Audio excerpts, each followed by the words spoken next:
How's it going, everyone, and welcome to another episode of No Excuses on VGWProductions.com and YouTube.com with your favorite show hosts, Aristel. Fenarian. And Volosel, and we're here to bring you the latest news and commentary on the video games industry for the week that was, such as it was, and anything else that happens to cross our minds in the process. But first of all, if you'd like to get involved with the show, you can do so by sending us email at noexcusesvtw@gmail.com, or you can follow us on the Twitter at noexcusesvtw, or you can join us in our Discord chat, probably the best way to communicate with us, by clicking on the link provided in the description underneath the archived video of this show on YouTube, which will take you to our Discord channel, and you can converse with show hosts and other listeners to the show, and you can post spicy memes, or you can comment on the things we discuss, or you can tell us that we're wrong and bad and we need to hang our heads in shame because we've said something idiotic again, which we do on a regular basis.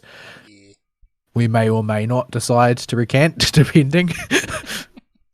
It is more likely that we will just double down or triple down, depending depends on on where what we're at. Yeah, there's a lot of things that I've thought, like, because you guys need to keep in mind that we've been doing this show nearly 10 years. Don't want to think about that. No, we don't. We don't need to keep that in mind at all. That sounds like a lie. Over the course of that decade, there's lots of things that I've changed my mind about. Mm-hmm. And things that I said that were either mistaken due to error or mistaken due to a poorly thought out opinion or whatever, over the course of 10 freaking years. So, I mean, there are things in the past that I've changed my mind about since then. Nothing philosophically major, but there are a few bits and pieces here and there. Though, I suppose 2020 kind of makes looking back at changing your mind over the past 10 years difficult, because 2020 changed a lot of ideas I had about the way people changing work. your mind is verboten, though. Didn't you know? Yeah, whatever little traces of faith in humanity you had was scourged from your being. I worked public service and still do. I have no faith in humanity. Oh my goodness. Well, I mean, but even though you don't have faith in, say, the good graces of humanity, at least you had some inkling that at least there perhaps were certain things about humanity that were predictable, such as drunken cowboys. But all I know is, as a species, we're doomed and we'll probably be extinct in 1,000 years due to our own stupidity, because we can't help but say, "Oh, I wonder what happens if I push this big red button." So that was grim. Yeah, we're all going to die. No. Yeah. So anywho, on the stream today, speaking of all going to die, I decided I was going to fire up a bit of Age of Wonders Planetside again, or whatever it was. Is that actually mechanically a successor to the classic Age of Wonders? Yes, it is. Except it's in space. It's in space, as all franchises must eventually go. Is it like a totally new setting, or they're like halfling sheriffs in space? I have not encountered any. Well, actually, I think there might be a halfling sheriff running around, but it seems to be an entirely new setting. There doesn't seem to be a whole lot in the way of magic, unless you count psionics. Psionics and magic. I guess. In what way do they differ from magic? It depends on the universe. Like, some universes will draw a hard line between psionics and magic. If you twiddle your fingers and stuff happens that is normally not able to happen, it's magic. Yep. But sometimes if you use your brain, it's different because reasons. I don't see how having to think about the magic very hard makes it any different. It depends on the flavor of woodja you use, I guess. So yeah, it depends on how sci-fi you want to get. But anywho, yeah, there's no magic, there's no elves and dwarves running. Well, that's not quite a lie. There are space dwarves running around. So Let's say Space dwarf right now. I could play a space dwarf. I might actually do that. Let's see. Let's make a commander. Or I could play a space zombie that is not a Necron. And get that lawsuit away from me. Yeah, they are very litigious, those Games Workshop people. They do like their lawsuits. There we go, Devar. Space Dwarves. Not that they've ever had an original idea in their lives either, but for some reason they seem to think that they own all ideas. Yes. I suppose that's the part of the reason people resent them so much, is that they act as though they aren't standing on the shoulders of giants, as it were. Mm-hmm. When they 100% are just cribbing things from classic sci-fi and then expanding them a little bit. It's not that I don't have a great deal of fondness for like the 40k setting in that. I very much do. but don't get delusions of grandeur about how original you are, Games Workshop. Let me see. Vast focus in firearms and explosive. Firearms are kinetic. Explosives are also kinetic. Okay, that's good. So what class should I go? I think everyone uses kinetic, except for psionics. Anywho, so yeah, since I've played it last, they've added 2 new expansions. One where you get to play as a bunch of homicidal space lizards, and the other one is the complete opposite side of the coin, where it's kind of the galactic purifiers, who are the paladins of all that is good and holy. Are they like the good sort of good paladin, or the sort of paladin that is good on paper? For the most part, it seems they are. Actually evil. Yeah, it seems that for the most part they are, until the point where you disagree with them, in which case you're fair game to be stomped into the dirt. I see. You know, that sort of dealy. So, yeah, they've added those 2 new races. I believe they've got a couple new classes. I didn't buy those 2 new expansions, so I don't know what those classes are. Let's go Promethean. They like fire.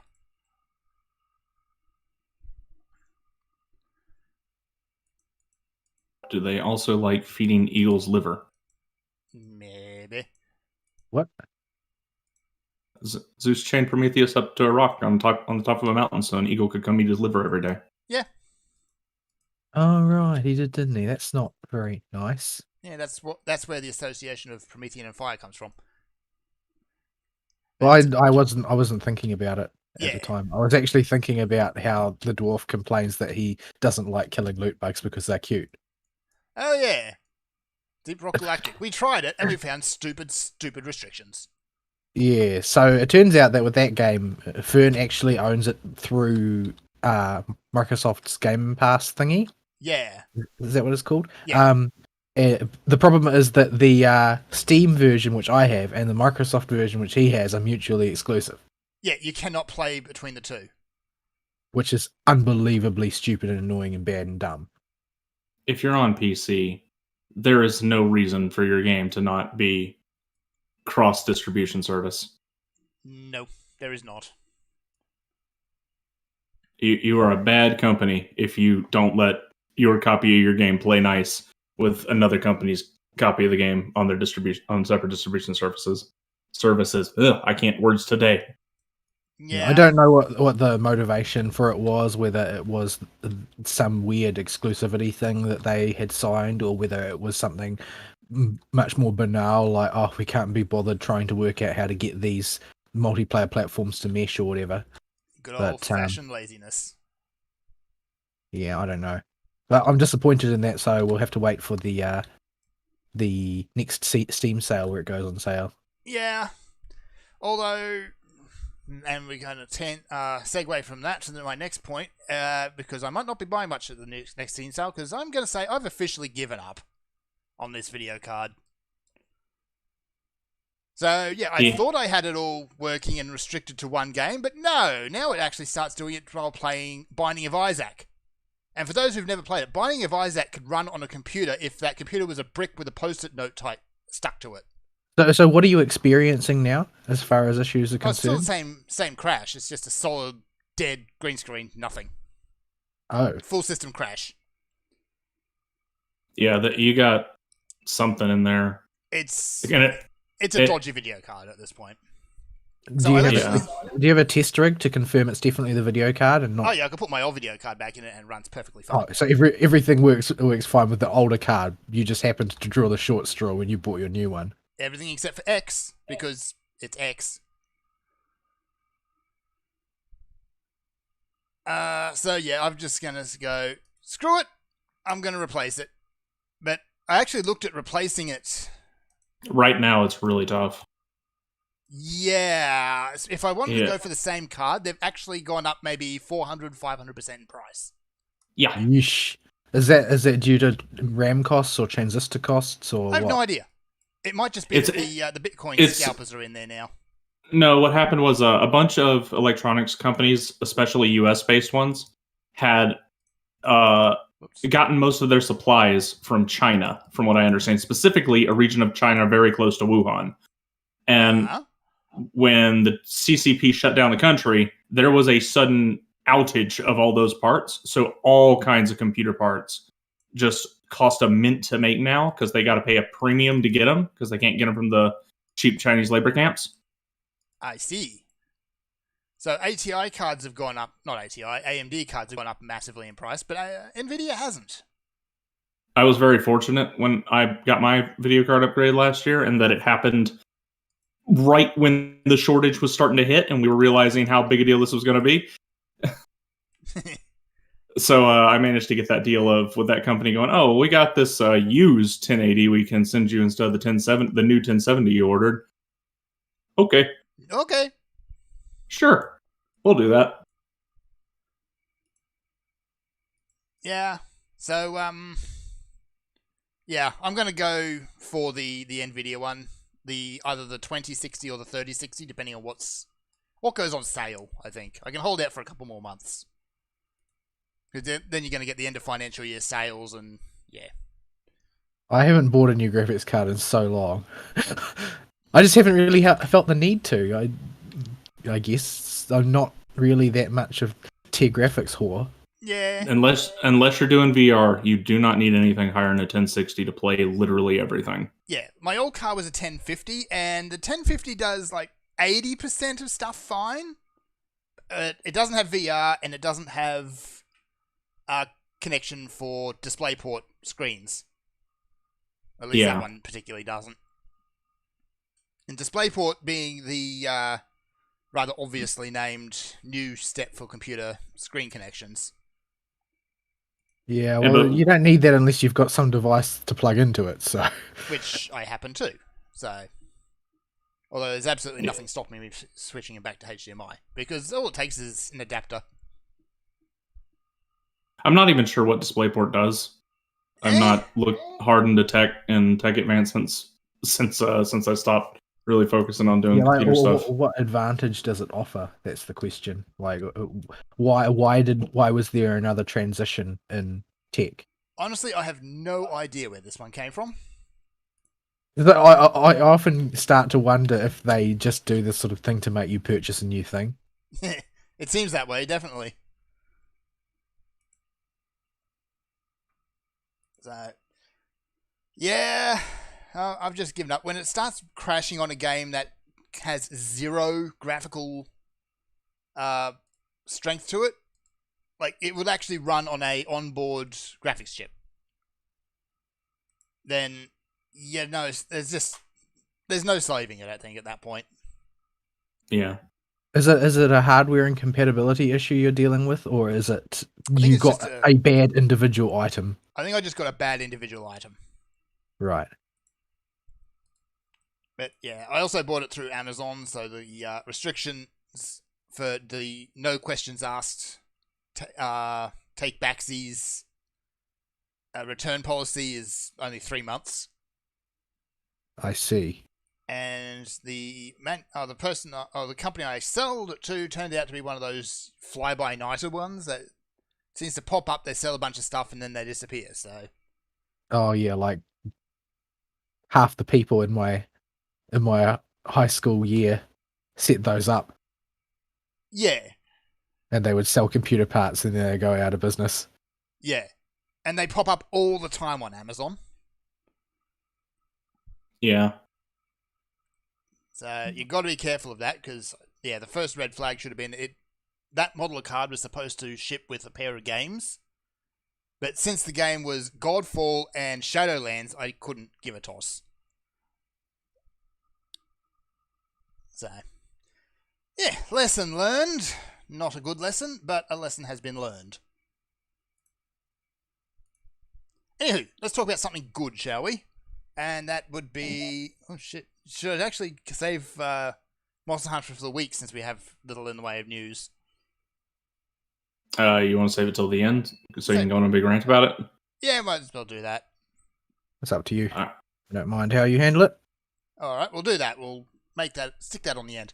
So really beyond that, Because, yeah, my copy finally turned up 2 weeks late because after the show last week, I found out that that message saying that, yeah, we'll send you your code once we have it.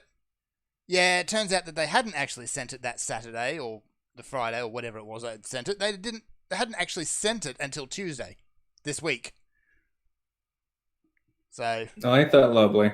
yeah, gee, thanks, Amazon. Ugh. Hang on, just customize my hero here so I know what I'm doing. And blip, blip. Also, my Space Dwarf starts in a mecha. Or not a mecha, a mech. There is a difference. Is it driving an SCV? No, it's think Mech Warrior. I see.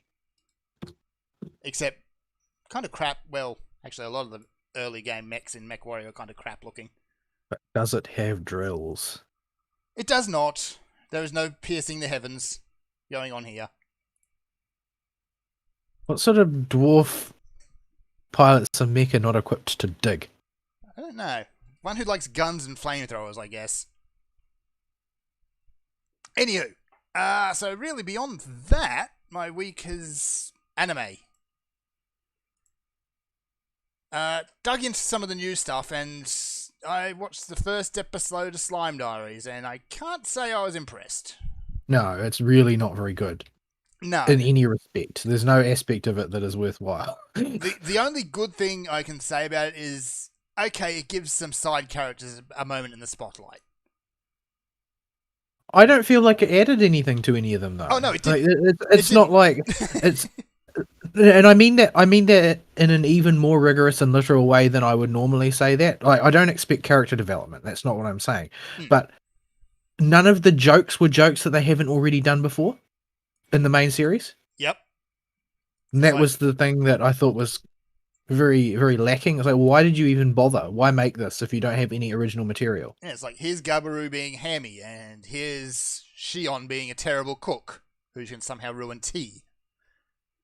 And it's the same jokes over and again. But I think most off-putting is the fact that they got really lazy with the art. Yeah, everybody looks different, and it's normal for a spin-off to have simplified animation. Yeah. But they didn't just simplify the designs, they changed them. In a lot of cases, completely. Yeah, particularly, I think the worst case is probably Hakuro, who just looks like a different person, a different character. Yeah, he doesn't look like the same person at all.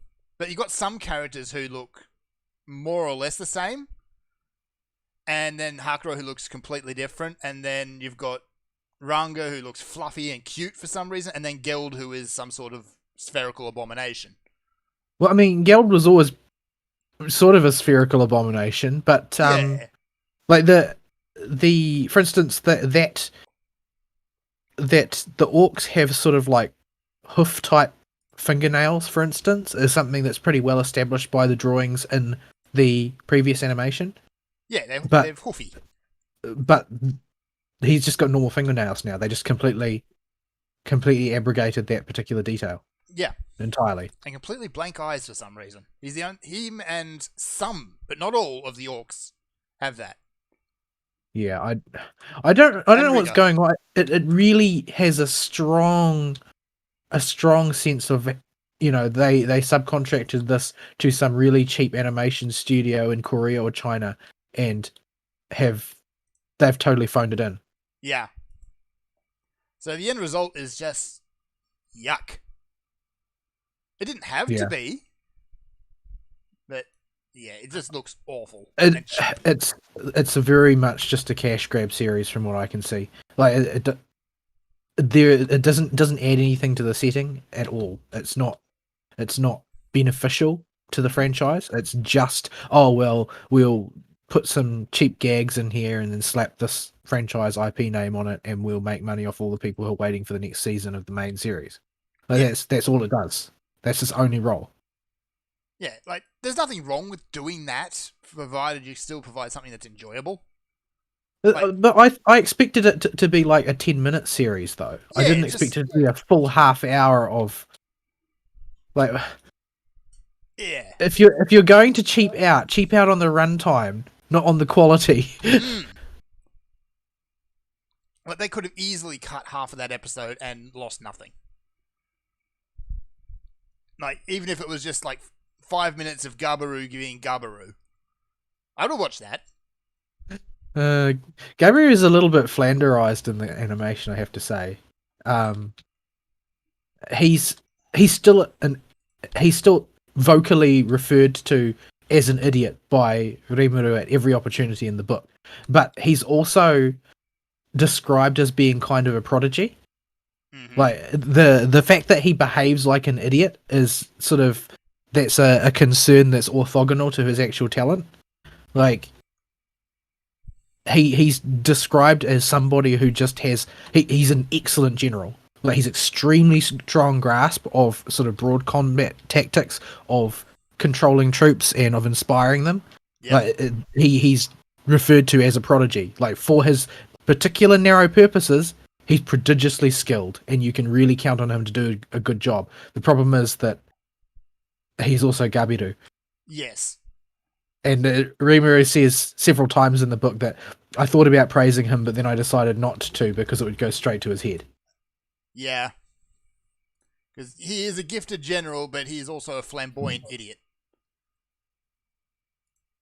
So, yeah. But in this particular series, it looks like it's definitely going the route of, oh well, we're just going to make idiot the only character trait he has, which is what happens in a lot of these spin-offs, is that they will just pick one trait for each character and that will be their whole character. Yeah. Which, I mean, you can only expect so much from a spin-off, but yeah, I've seen that done in other spin-offs, and it's been done well for a lot of others. Yeah, I'm not very impressed, I have to say. Yeah, I might keep watching it because it's still Slime, and I do really enjoy Slime, but not particularly impressed. What else did I watch? I watched also the first episode of a really weird one, which is A Dragon Goes House Hunting. All right, I haven't watched that one yet. It's an odd show. So it's your typical RPG world. There's dragons and elves and all that nonsense going on. And this is a dragon who is such an absolute weedy. He gets kicked out of his own house by his family. So he's trying to find a new place to live and just keeps ending up in the absolute worst situations because he just tends to bumble into places and ask for help. And because he's a dragon and a monster and he's incredibly valuable, more dead than alive, he tends to get attacked, like, all the time. So it's not an easy life being a dragon, I suppose. Not being a weenie is probably the better one, because this is a dragon. He's not a full-grown dragon. He's still fairly small, but big by human standards. But there's one memorable scene I think really sets out his character, where he's locked in a cage surrounded by angry dwarves who are talking about what to make out of his skin, and he's crying for his mummy. So are we positive that he wasn't crying for his girlfriend because that's really his girlfriend's name in the cell phone? No, this is definitely crying for mummy. I don't know if Fern is going to get that reference. I'm not going to get that reference in this case. That's okay. If we explain it, we'll get in trouble. Yeah, we probably aren't allowed to talk about that on YouTube anymore. No, you're not allowed to talk about anything on YouTube anymore. These are the rules. rules. A lot of things are verboten. So, I mean, the first episode doesn't really go too far. It kind of introduces the dragon. I can't remember his name. And it introduces the overpowered elven real estate agent, as well as what I assume is going to be a recurring group of characters, which is a bunch of human heroes that turn up. Because it's an RPG world, just because they got vaporized doesn't really mean a whole lot. So I'm assuming they're going to become recurring characters. So, yeah, we'll see where this one goes. It could be fun. It could drive straight into the dirt. And the only other thing I really watched was the first episode of Zombieland Saga, which I had no idea was coming up. The next season. which essentially just goes out of its way to set them right back to square one again. I see. Although I thought the manager was fun before, but watching that manager go into a depressive doom spiral it's a sight to see. Nobody That's wants to see an incredibly flamboyant man depressed. Rather sadistic of you, Fern. Yeah, it's disturbing. Where he just starts laughing for absolutely no reason. Ugh. But I can't really say about it a whole lot because episode 1 doesn't do much. I believe it is going to go back to the old formula of zombie idols go out and do a thing every episode. And probably learn a lesson and then sing a song about it. Because that's how these shows tend to work. Beyond that, I think I might leave my week there because I'm going to blather about Monster Hunter later. All right. Alrighty. Go, Vol, go. Do the thing. Oh, what am I going to say? I didn't do much this week. I mainly played FGO. Not because there's an event going, but because I want to reduce the impact of the next battery of events it's about to hit. Because on the 12th, we've got the rerun of Guda Guda 3. Mm-hmm. And then following that, there will be the El Malloy Case Files collab. And then after that, I can't remember what comes after that, but those are the next two. But they're likely to back onto each other because we're in a bit of a compressed time scale at the moment because we've had a beat week. But the anniversary, no, the 15 million, I can't remember, I think 15 million. The banner, which has Mysterious Heroine X Alter, came up, and I've been wanting to get a second copy of her because I wanted to promote her to my level 100 single target berserker because she's adorable, and that's a necessary requirement to obtain grails from me. So I decided that I'd blow a bunch of quartz on her banner because that's what quartz is for. And for once in my life, the gacha was extraordinarily generous to me. Like it still wasn't as good as the usual set of rolls that Ari would do, but it was way, way above what I normally get. Although, apart from the fact that I got what I was aiming for, not once but several times, most of the other stuff was actually calibrated to be very useless to me. So I managed to get, by the end of my throwing quartz down the black hole, I had gotten 3 additional copies of Mysterious Heroine X Alter rather than just the one that I was hoping for, because after a couple of good 10 pulls I was like, I might as well make hay while the sun shines. So I kept rolling until it decided to get really bad. I managed How much quartz did you end up spending? I'm not actually sure. Probably around 300, or maybe a little bit less than that. I see. Plus 34 tickets. But I've still got 300 in reserve. I haven't decided what I'm going to spend it on yet. Because I would kind of like to get another copy of Ezo, who's the 3-star assassin from the Guda Guda 3 event, who is almost never on banners ever. And at NP1, 3 stars are pretty much useless even in events where they've got damage boosts. So I was wondering whether, should I or should I not throw some quartz at that banner to try and get him up a notch or two, because it shouldn't be too hard, right, to get a rate up 3-star. But you'd think no. But yeah, I don't know. I'll see what the odds are actually like when the banner comes out. But I'm just not that interested in getting Okita Alter. Like, she's a fun character, but she doesn't really fulfill any role, and I'm not a huge Okita fan. Like, MHXA is the one Saberface that I'm really fond of. So I already got her now 4 times, and she's getting a welfare in Japan in their next event. Mysterious Iduru X Alter, and she's becoming a foreigner class and an idol for some reason. Because I'm sure there'll be some harebrained reason why. Yes, no doubt. They should really do a whole storyline in the servant universe setting, because I really want to find out how that goes. Where they're just idols because reasons. No, I mean the servant universe is one of the parallel universes. Hmm. It's the silly one though, I see. where Edison is the headmaster of an academy for up and coming servants. Oh dear. And except that, you know, and this is where mysterious Heroine X is striving to become the world's greatest saber and the world's greatest anti-saber weapon, all while being an assassin class servant. And mysterious Heroine X Alta is a weapon designed to be the galaxy's most powerful anti-saber, developed by a secret evil cabal called the Dark Rounds, and then she loses her memory and ends up becoming Mysterious Heroine X's roommate at the academy. What?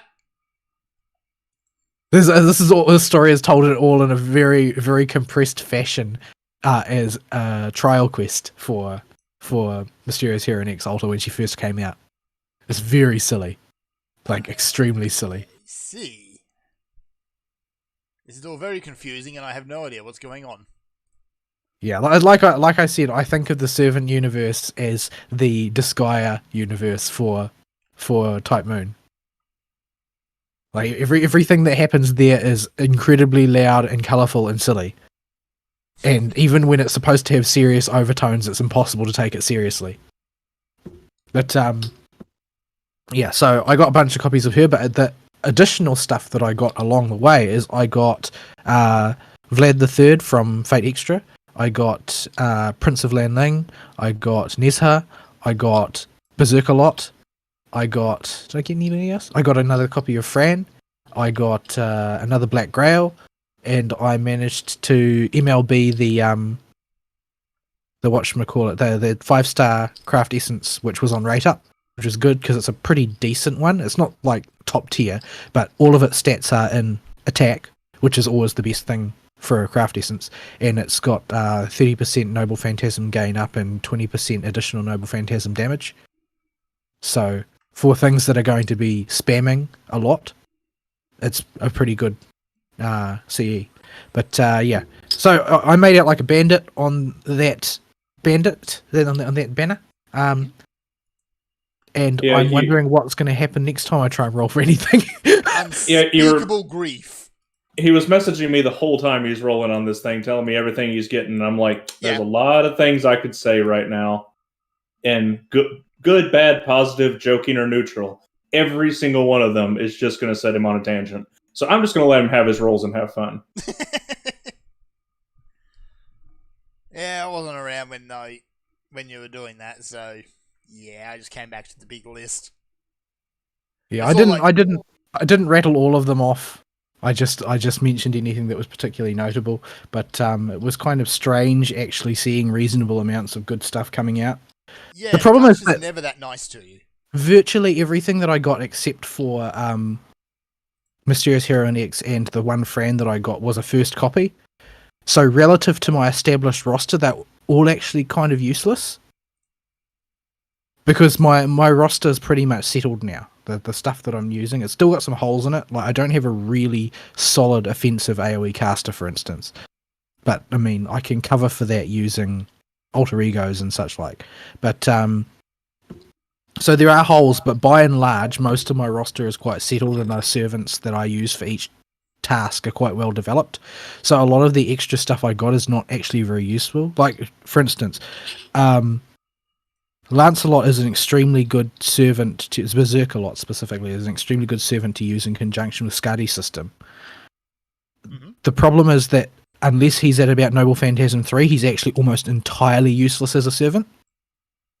So he requires a lot of development to get him to a position where he's actually competitive for use. By contrast, Noble Phantasm, 1 or 2 of Valkyrie or Parvati will be able to work just fine with the double Skadi system. So I have both of those servants, so it's sort of not really it's not really that helpful. Nezha's another one. Like Nezha's a burn centric lancer. So I'm sorry, but I've got a level 100 Kirihime lancer. I don't need a burn centric lancer. So, And yeah, she's so- a robot. yeah, she's a robot, but so's Fran, and you're a fan of Fran, aren't you? Fan, strong word. Okay with Fran, like Fran, yes. Fan, no. Yeah, Regardless, what I mean to say is that while I'm pleased that I got a bunch of stuff, most of it's not that useful. The exception, I suppose, is Prince of Lanling, because he's a support servant, and you don't need to have like a gajillion ranks of his noble phantasm in order for him to be useful, because he's a support servant, he's a support saber. But support saber, really?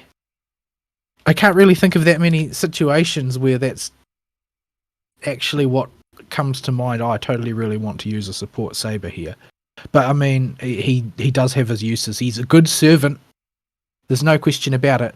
The problem is that the support slot is usually reserved to people who can generate 50% noble phantasm in a single turn, and Prince of Landling can only do 20.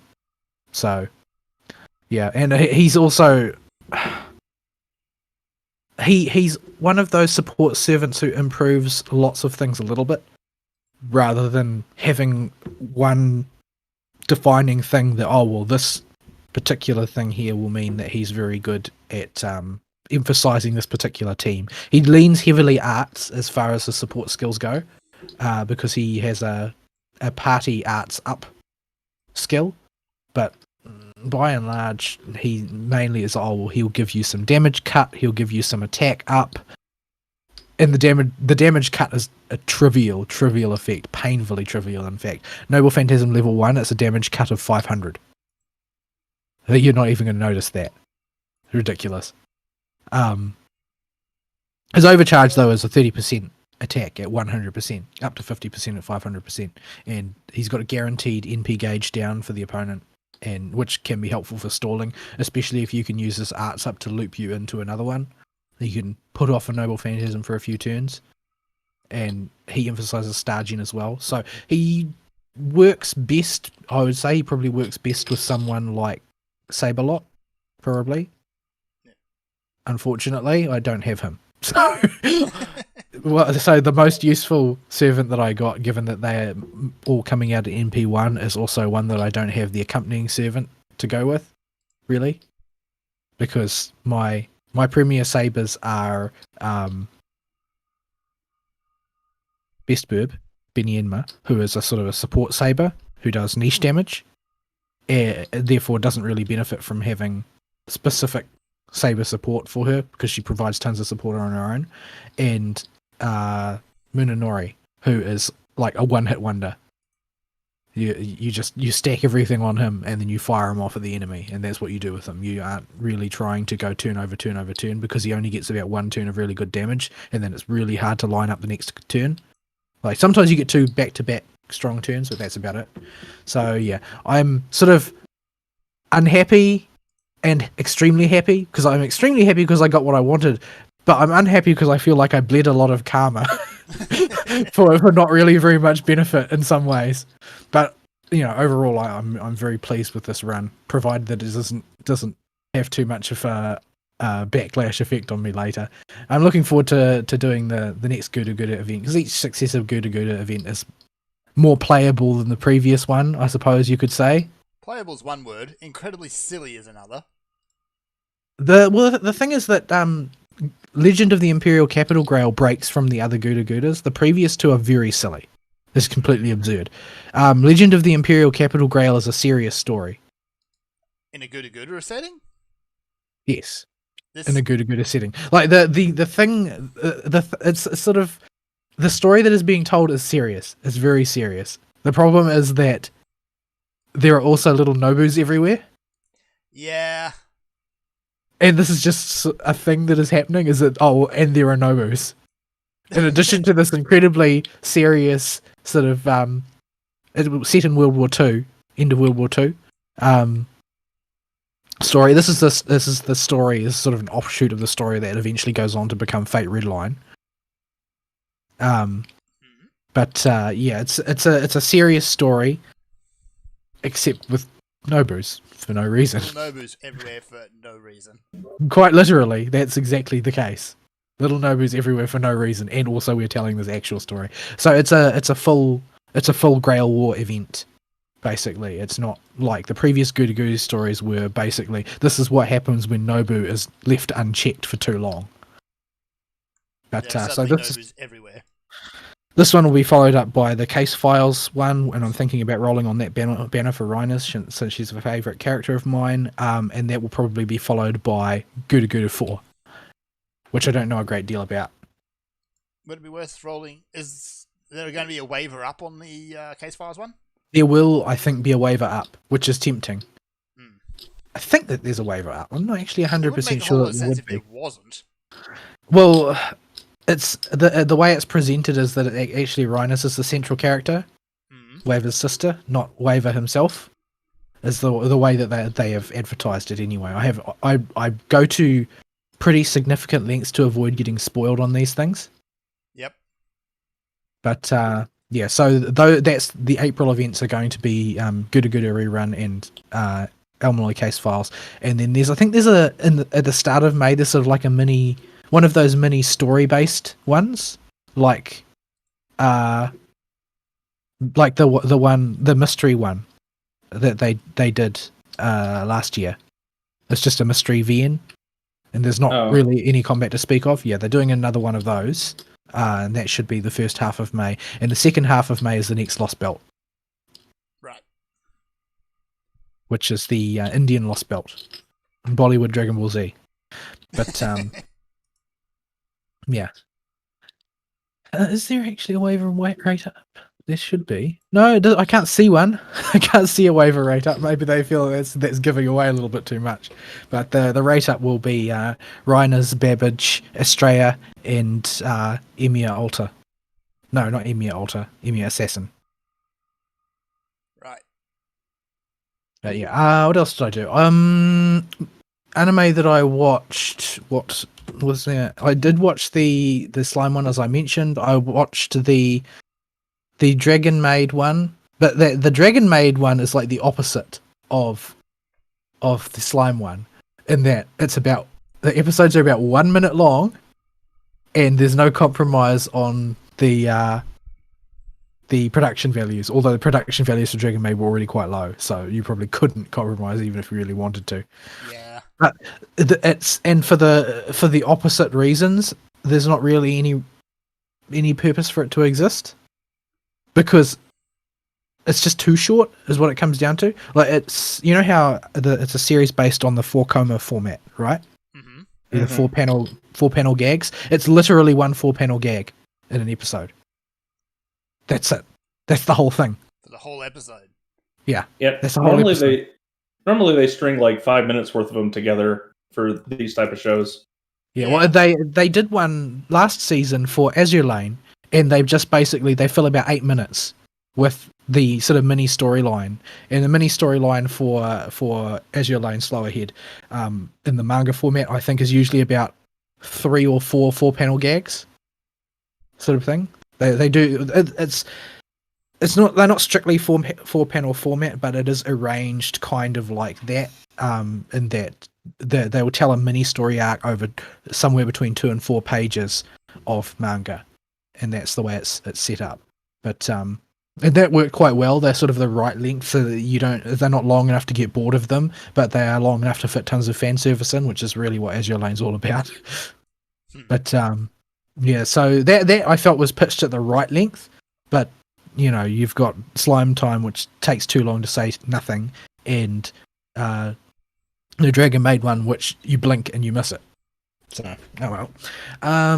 I watched, I'm not sure why, but I watched the first episode of the second season of How Not to Summon a Demon Lord, and it's more or less what I expected, based on having seen the first season.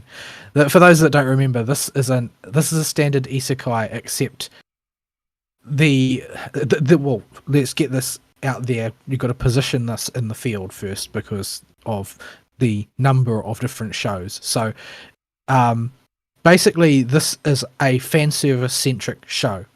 The objective is fan service.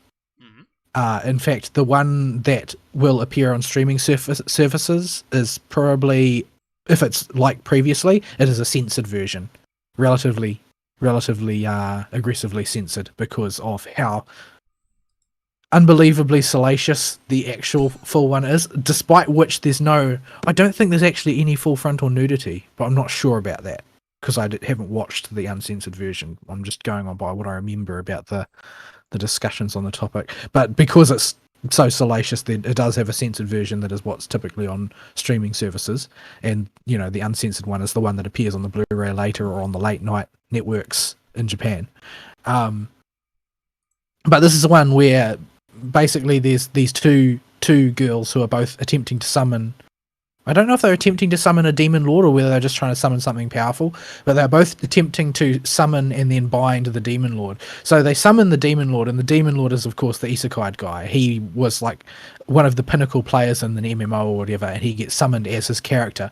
But because his character happens to be wearing a magic reflect ring, when the girls who are competing to summon him attempt to bind him to their respective wills, it bounces off of him and hits them, so they end up enslaved to him. Now the problem with this is in a story which had the tone more like Redo of Healer, this would go down a very dark path very quickly. Yes. This does not have that tone. This is a goofy fan service show, not a rapey fan service show like Redo of Healer.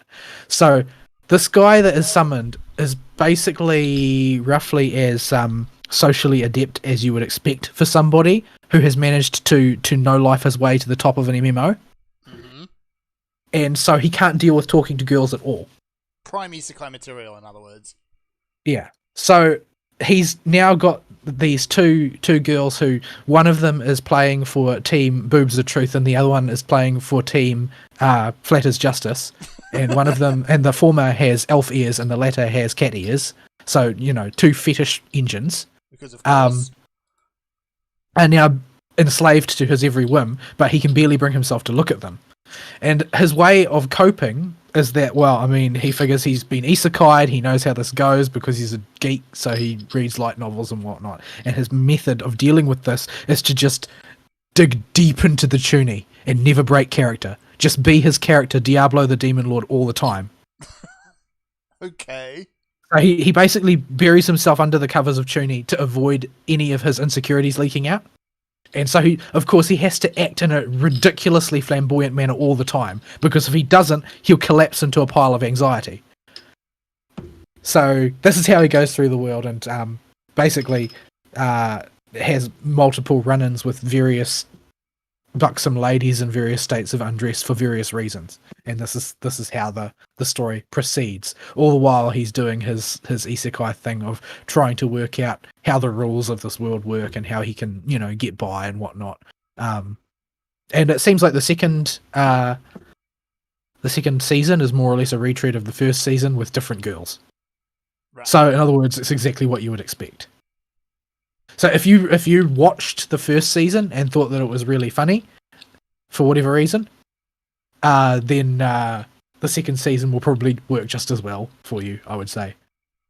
I don't find this particular brand of fan service as repugnant as the brand of fan service that was used, say, last season in what was that series called? It was one about a guy who had access to a secret dungeon where he would be able to get trained in various things, and so he was able to sort of advance through adventuring society that way. I can't remember the name of it. But I didn't like the fan service in that one, but it was, despite the fact it was sort of at a similar sort of level of salaciousness. Here it is, the hidden dungeon only I can enter. Because basically the main character is completely neutral to the female characters who are obviously falling for him, and he's just doesn't seem to care at all. He uses them physically where convenient, and that's it. Not in a malevolent way, but simply because he doesn't really see any connection between their feelings and what he's doing. Like he comes across as completely autistic in that respect. On the other hand, in the Demon Lord anime, he comes across as completely autistic because he simply can't function in social situations. So all of this fan service that happens is stuff that he gets himself into accidentally due to mistakes he's made or misapprehensions on the part of other people. So it comes off as sort of more honest fan service rather than creepy manipulative fan service. So I don't immediately get repulsed from it like I did from other shows the season past. So yeah, it's still, fan service centric, generally speaking. But it's not softcore porn the way some other fan service has been over the past season. Yeah, I think there's a way to do fan service right. Yeah, well, I think it's still over the line in a lot of places. Like you're trying too hard here. This is everybody can see what you are doing, and it is not fan service that is incidental. It is fan service that has been carefully groomed and put into place. Please. But I mean, there's an audience for that. So there you have it. There is. I also watched, what was the other one that I watched called? If I can find the sodding thing. On the list, I can't remember the name. Here we go. And it's been cut off by the preview. Where is it? I want the full title, not part of the title. Seven Knights Revolution Hero Successor. That's a name. Yeah, now I only watched this entirely at random.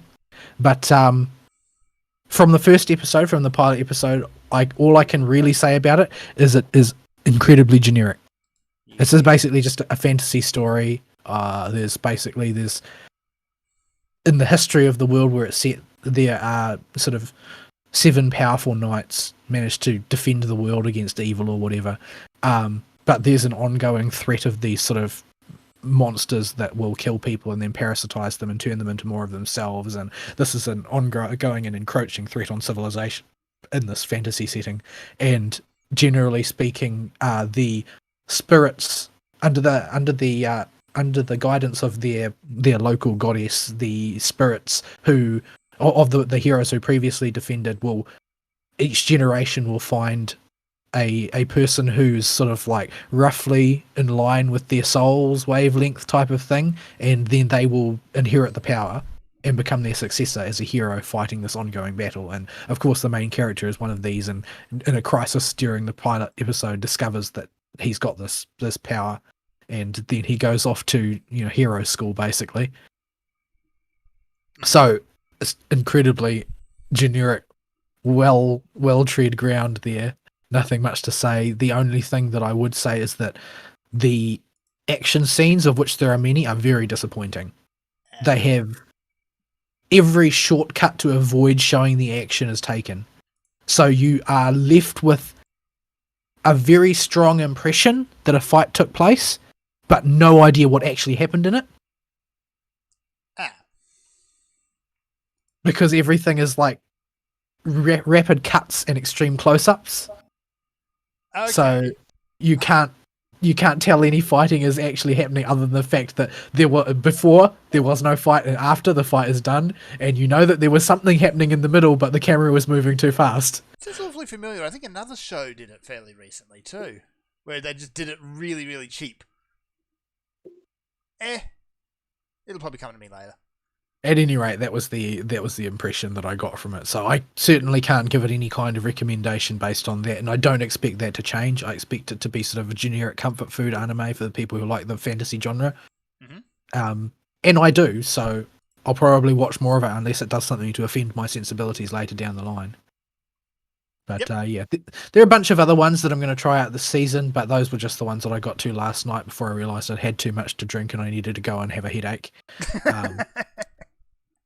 But yeah, I'll leave it there.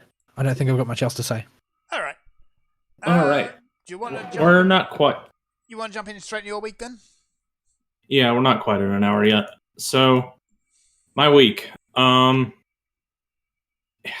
had another week where I basically didn't hear from you for most of the time. Yeah, see. Here's the thing: when people, you either fire or finally convince half of your company or almost all of your company to quit,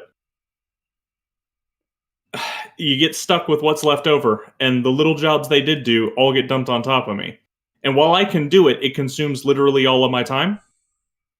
And particularly in heavy months like this one, where people are trying to get back to, operating business, at least in the industry I work for, it's just, there's so much stuff that needs doing every 5 minutes on top of the CPA still pestering me about miscellaneous tax stuff, although that wasn't that much this particular week.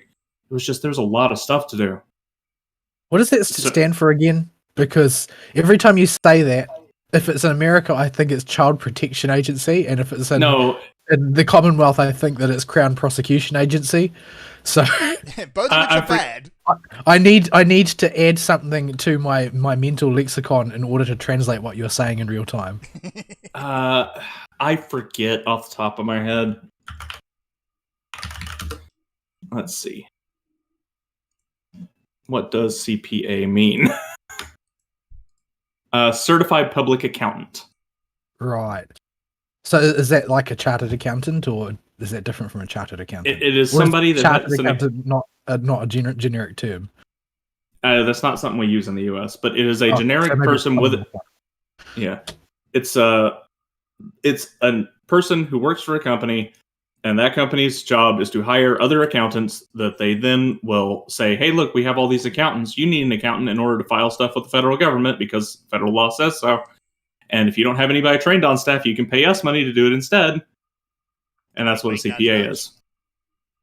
Well, you have to. You don't really have a choice in the matter. Are you technically allowed to do your own accounting?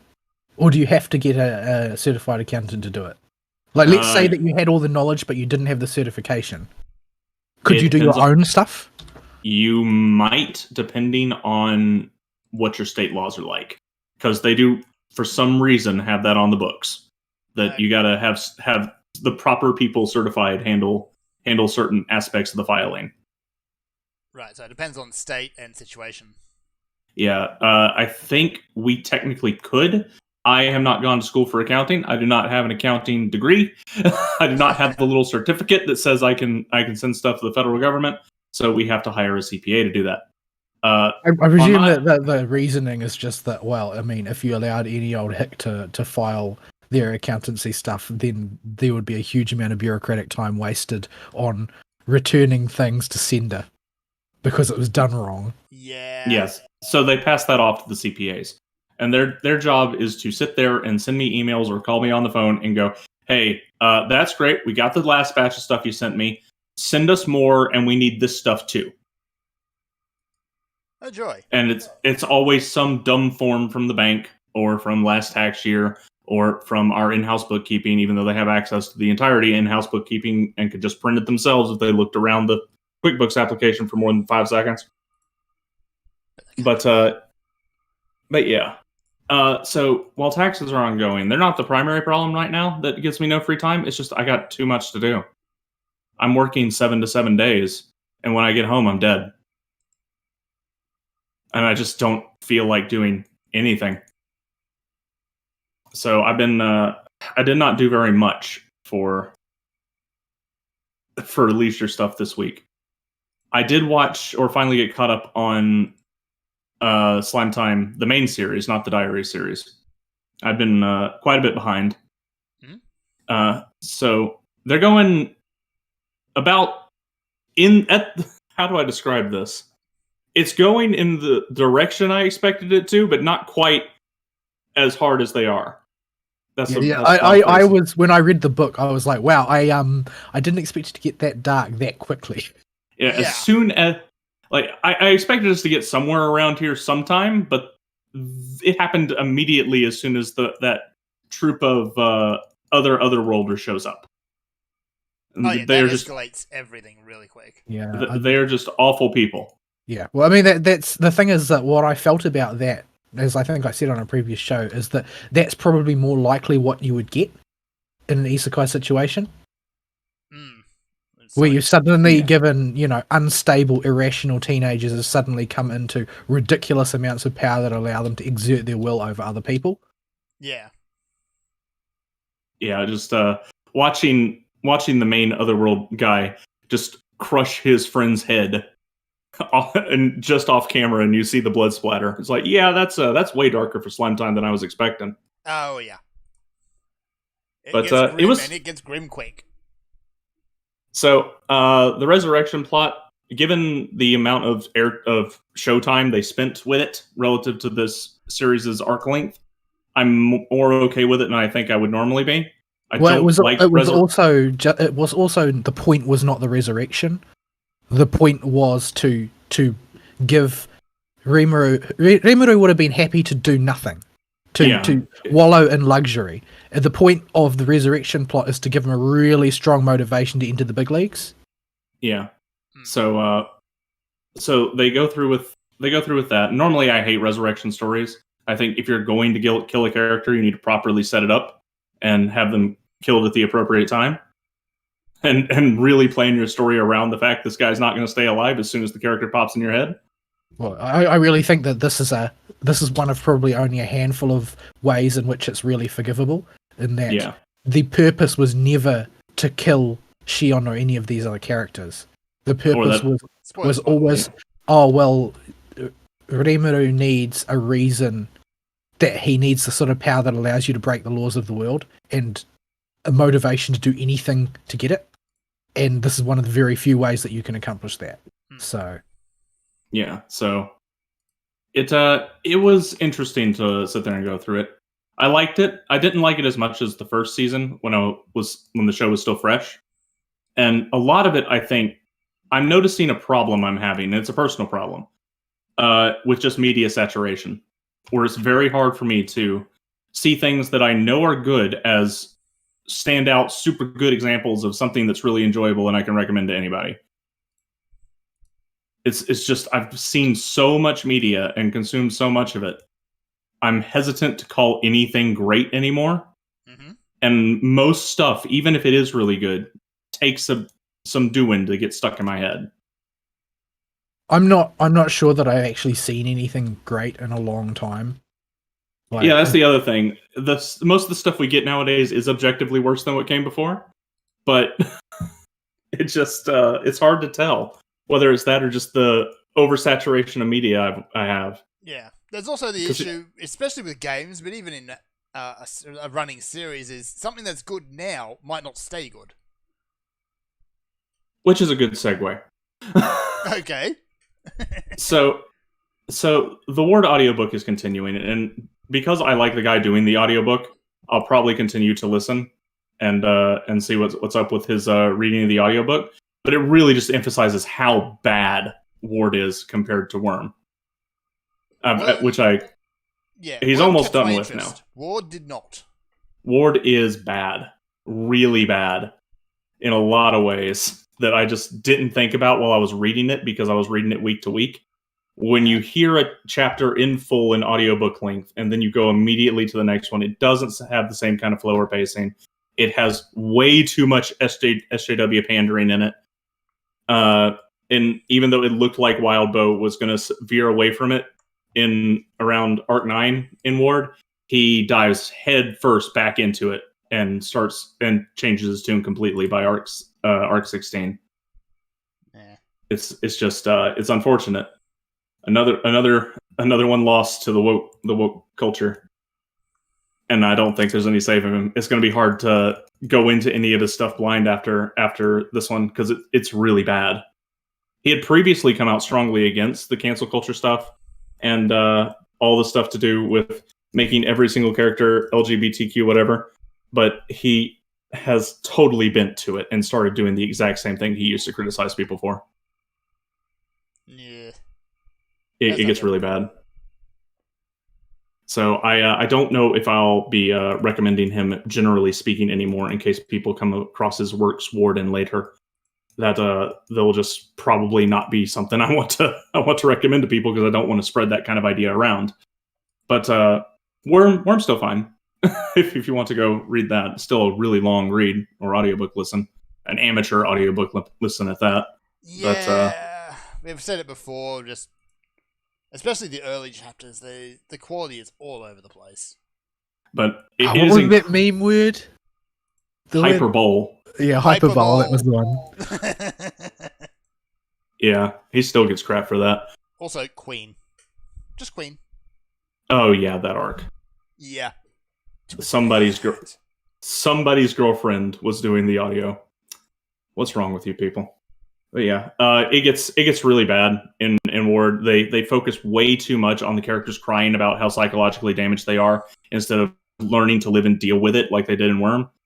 they have to go see therapists and try to play that angle. And I know what he was trying to do, and it just doesn't work because I just don't care that my protagonists are a bunch of whiny crybabies. Yeah.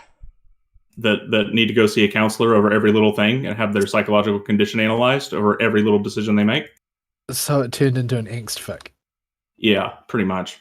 Yeah, I like And, the characters were horribly damaged, but they all still had to live their life and didn't go crying to anybody about it. yeah, or in the case of Taylor, she embraced it and went completely off the deep end. Well, Taylor changed herself to deal with the problems she had. Yeah, Like not that's necessarily in a good way.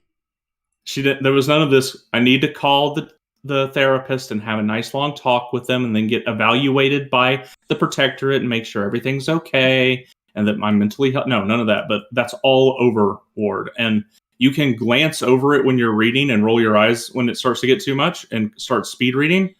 But when you're doing the audiobook, you can't do that, it really, really sticks out. There's a reason that therapists tend not to turn up in too many stories. It's because they really just kill whatever pacing of that story had.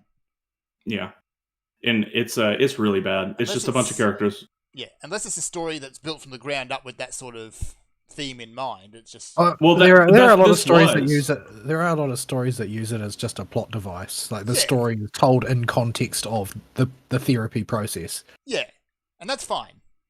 Yeah, but not the superhero story. Yeah. Well, yeah, that's the thing. Wildbow made that the center focus of this, is everybody going through and recovering from the traumas of the End of Worm and having their powers and how it's messed with all their heads. Yeah. But it just doesn't do it right. And I don't think that works very well with this type of long form narrative when we have to spend so much time angsting over our protagonists' decisions, who are much more enjoyable when they're decisive. And then, in addition to that, we have a protagonist that was very clearly not meant to be the protagonist and was switched at the last minute and is incredibly obvious when you are not able to speed read. And you have to actually listen to it. So the fallen guy, Rain, was supposed to be the main character. He's the most interesting character and the only one of the main team that's actually has a good story written for him. And it's incredibly obvious as it goes on that this was supposed to be his story. And the fact that it's not and it becomes so clear later, is really painful to listen to. Because it shows you there was a good head we could have sat in that could have put a lot of this into a more palatable light. But for some dumb reason, he decided, no, Victoria is going to be the main character. Victoria, of all the characters there, is probably the blandest. Because she more or less had her story end in Worm. Yeah, she should have died in Worm. But she should have died. Because she became her sister's character growth at that point. Or character degradation, depending on which way you want to look at it. Yeah, and but yeah, you've got all the other members of the team. Like Kinsey's got her. Well, she's basically a kid, and she's been thrust into this world and has to deal with that. And she's a Mary Sue with one very dysfunctional element that they think that Wildbow thinks makes up for it. Yeah, and it is a pretty dang dysfunctional element, but it's not enough to offset the fact that she can drop cameras on top of the big bads from outer space. If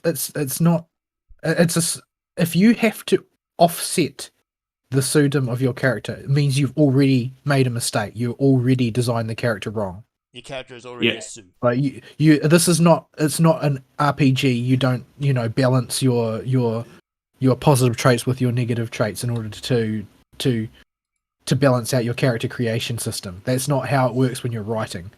If you made a Mary Sue and then had to inject something to make them not a Mary Sue, you made a mistake. Start over. Yeah. Yeah. You also have the brothers who are stuck swapping who can be active at any time. They started off as Wildbow's catalyst to subvert the woke influx into media until he finally succumbed to it, and then they just became a device for him to utilize it with. Like you'll notice for the first 12 chapters in Ward, it really doesn't seem like he's playing into the woke narrative, but is explicitly making Tristan gay in this brother's character for a reason. Yeah. And then right as soon as Arc 16 hits. No, we're all LGBT positive now, and anywhere they were going with that story gets flushed down the tube. Ugh. Yeah, no, this isn't going to cause conflict in somebody's life, and you're not going to go over how bad, it hurts other people if you have somebody of an opposite sexuality in the family that is throwing a monkey wrench in everybody else's relationships. It's less the family angle, it's the fact that they experience it firsthand. Yeah. Well, yes, I was trying not to get into the story details too much because I don't want to spend forever on this. But yeah, it's pretty early on in the story. But yeah, that is of course going to cause conflict. But yeah, he totally cops out and turns him into a vehicle for pushing SJW-ism and wokeness instead, right around Arc 16. And it does not get better by the end. So their whole their arc and their reconciliation was just not going to happen. Oh, it has a resolution, all right. When he started getting pushback from people for changing a character's mentality, you'll have to read it if you want to find out. But since you might, Tristan dies in a horribly painful way. So he just kills the gay character because he realizes he can't use him as a vehicle to push his woke garbage, and so he's him off. So he just kills him. But don't they regard don't SJWs regard that as a particular sort of homophobic device in and of itself? Yes. If you kill off the gay character because dealing with them is too hard. Yeah. So he's just going to get consumed by his own people like every other SJW in that case. Yeah, it's worse for him because to die. I was expecting it to be Byron. I was expecting it to be Byron, and I was expecting it to be like they've reconciled, and now one of them's dead, like pretty much straight away. That's usually the way it happens. Like the grizzled old detective who's going to retire next week. Is always the one who dies. Usually the death always comes after the reconciliation to make it more tragic. Yeah. But yeah, that and it usually happens within the hour. Yeah, we don't get that. We get him aborting that character and its arcs as hard as he can, because as soon as he started using it to push woke politics, he had to completely change the character because it was supposed to do the exact opposite. So he's clearly a new inductee into the cult of wokeness. And he's not very nimble with it yet. Yeah, so that did not go over with any section of the fan base. And so he just shot the character. Well, he didn't shoot the character. He lightning bolt across the sky the character in the head. I mean, at least it was spectacular. Yeah. But it's not good. Yeah. It's really not good. There's too much faff, There's much elements of really good in there. Well, Wildbow is a good writer. He can be. I think wokeness is the reason it got so bad. Because he started focusing on their mental health and on the alphabet people, and found out that he couldn't make Kenzie not be a Mary Sue because he made her black. Otherwise, the fan base would riot. Yeah. Oh, so it's like how modern fiction has degenerated because you can't have a female character who is actually challenged by anything, and in this case, it's like, the same applies to the black character. They can't be challenged by anything either.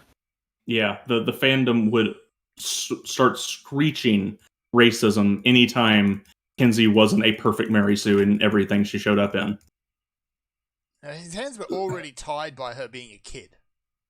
Yeah, so I don't trust. I don't know if Wildbow has learned his lesson, because the end of the story is very abrupt and is not very satisfying.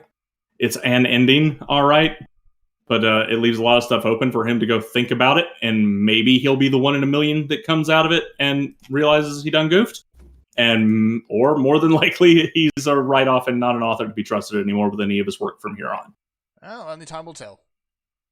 Yep, so I'm very sad to have to give that warning about somebody I used to like, but this is the world we live in now. Yeah, it's the simple reality is you can't be woke and do art. The two are mutually exclusive, because wokeness is all about forcing reality into a particular framework through which everything will be interpreted, and art is about describing reality as it is. You simply can't do both. They're not compatible. Incompatible, but yet still completely inseparable in the current culture. Mm-hmm. Well, I mean, that's why nobody does great art anymore, because the current culture can't accommodate it. Like, when was the last time that there was a really, really legendarily good movie? Like, if you're an artiste and you make something absolutely outstanding, you're likely to lose your income because somebody is going to call it some ism or phobe immediately and get you deplatformed, thrown off every piece of communication technology, get the banks to cancel you, and then come after your house personally if you're really unlucky. So that's why nobody can make art anymore, because if you offend any one person, the mob rallies around them, no matter how stupid it is. Well, what I'm saying is stronger than that, though. It's not just that, oh, well, if you offend somebody, you're going to have people coming after you. I think that it's actually stronger than that. I think that the fact that it is great, the only way for it to be great is going to guarantee that it offends somebody. Mm-hmm. There is no safe art. It's not just that people don't want to risk it. It's that if you were going to be great, you would end up offending somebody. Yeah, all Period. the best art There's not a has way to around challenge it. something. Yeah, I don't even think it really needs to, but it does need to reflect things warts and all. Yeah. Yeah, it needs to express something about either the world itself or some idea you have about the real world, but it still has to be tangential to reality, at least, or parallel to reality. You can't go shooting off 90 degrees into your own fantasy land with nothing to relate to. Your audience won't care about you. But it's there for the observation in the culture now, that you just don't get good art. It doesn't happen. The sorts of things that people hold up as great now are just not. They're not An great. egg stuck to a wall is Well, art. I'm not even talking about things that are portrayed as art. I'm talking about even the things that are just sort of like the entertainment that we consume is not. It's just not at the same level. It's disposable. Yeah, it's not even just disposable. It's really cheap as well. It's really lazy, generally speaking. Like, if you compare even the stuff that was like, you know, just your generic television shows that you watched growing up or whatever, like, do you think that Big Bang Theory is equivalent to Faulty Towers? Oh, I don't think absolutely Big Bang Theory is not even equivalent to Boy Meets World. I completely agree, but that's still cruel. Like, I hold Boy Meets World is the typical afternoon sitcom. The most one generic unit 90s mid-afternoon sitcom. Uh-huh. So whenever I think of TV shows from then, I think of Boy Meets World. If somebody says, think of regular TV in the 90s. Yeah. No, I'm afraid that I might have dated myself a little bit because I went to Faulty Towers instead. Faulty Towers is classic TV and classic comedy. It never ages. You're fine. Yeah, that's just a little bit more classic than I was going for with mine. But yeah, what I'm saying is that the quality of all entertainment has declined, and people don't know how to fix it because they don't understand the problem. Like a decline in quality. I mean, that's going to happen over the course of ages. There'll be the ups and the downs, but the whole woke culture thing has made sure to strangle anything that could have pulled, media out of the tailspin that it's in, and nobody is willing to appraise the question honestly, because to do so is verboten. Yeah, it's sad, and I don't think they have a way out because they're too addicted to the feeling they have of being, woke and having the woke points on social media and getting the Twitter butt pats. Until the back of the woke push is broken, then I don't think we're going to see it. I think it's entrenched now. We got to deal with it one way or another for a long time now. I don't think we're going to just make it go away. Well, it'll be replaced by something else. Yeah. It'll be different topics, but it will still be wokeness. Yeah. There'll be some predominant ideology disconnected from reality that's going to come up. that's going to be wildly untrue to everybody except for the people that are woke. Yep. But it'll just be ice cream of a different flavor, and we'll still have the exact same problem. Yeah, that'll become the new counterculture. So, because we've got a subsect of reality that is just adamant on not believing what's in front of their eyes and inventing their own world to live in, that they live in, and thinking for surezies that's the way the real world totally works. As long as that exists and is a formidable cultural force, there ain't making the wokeness, quote unquote, go away. So It'll change its suit. Ultimately, what it boils down to is a lack of humility. Yeah. Nobody's willing to listen to the idea that they might be anything other than perfect. Always perfect. That they might I mean, that's why you've got people who think that Rick and Morty is the finest entertainment ever made. Like, oh, that show. Actually, not just the show, but the fans that go with it. Oh. Well, it's because it's calibrated to pander to those sorts of people who don't understand the concept of humility. Yeah, it's people who think they are big brain. Yeah, it makes everybody who watches it learn a new word of the day from their science word of the day calendar and be able to rub it in everybody's face. Yeah. That's the only thing that show. I've only watched one episode of it because somebody really needled me into it and it was awful. So sorry, that show is bad. I just thought it was like another, I guess, not Simpsons, but like Family Guy, Seth MacFarlane tier show, even though it's not done by him. But it's worse than all of those. Like, it's worse than those. What it struck me as, in terms of like, because it plays with the absurd basically as its angle, but it's worse than Futurama. I like Futurama. Yeah, but what I'm saying is it's the exact same thing as Futurama. It's just worse. Yeah. Yeah, and it's all with this veneer of look at us so smart because we science. I'm not even sure how anybody can fall for that. I don't understand why anybody draws that conclusion. I actually watched part of an interview with the writers of it, and if they didn't stop to snort between every sentence, it's only because they just could not snort that much. It's just you people are so conceited. Yeah, and I don't even tie science to the show as much as nihilism. These people just don't have any kind of beliefs at all. They think everything's worthless, and selling this to their audience with every episode. If you peg your worldview to the idea that science is the solution to all problems, you become a nihilist. You don't have a choice. Yeah. Yeah, it's just in media, especially. It's about the only sort of philosophically consistent thing about it is its nihilism. Yeah, it's just in media, that is the opposite ideology I want to see from any characters in that particular piece of media. Because it's just not very fun to sit there and listen to somebody go, "Oh, everything's terrible forever. Everything's horrible. We're all going to die, and we'll just go into oblivion, and there's no hope at all, and humans are awful, and there's no way to course correct any part of any nation ever on the world." Which is what the show is. That's what it does every single episode. And for some reason, this makes people think that it's incredibly intelligent. It's fine to have one character like that, but when the whole show is like that, it's just insufferable. Yeah. What were we talking about? I've lost track. I was calling out Wildbow for going woke and Ward. All right. But yeah. Only thing I could recommend Ward for is using it as a case study to watch a author go woke in real time. Yeah. That case study is largely useless now because of the nature of the beast and how it's evolved since the early days of wokeism infecting everything. But it's still there if you feel you still need to do that study for yourself. I would avoid Ward at all costs.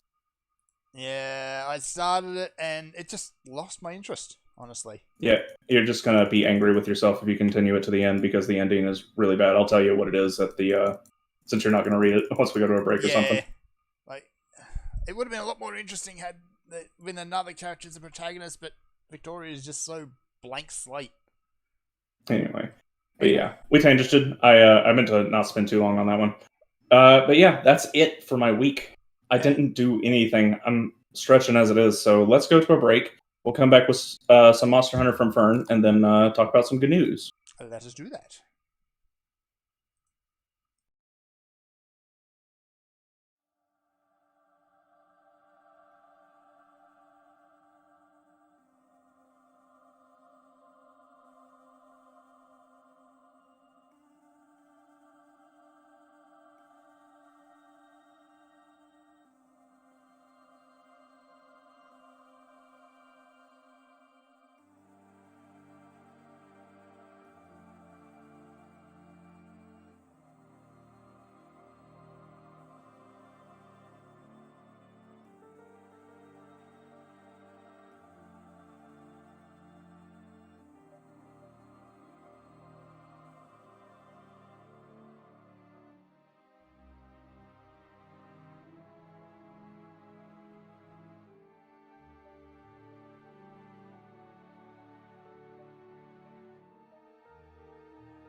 In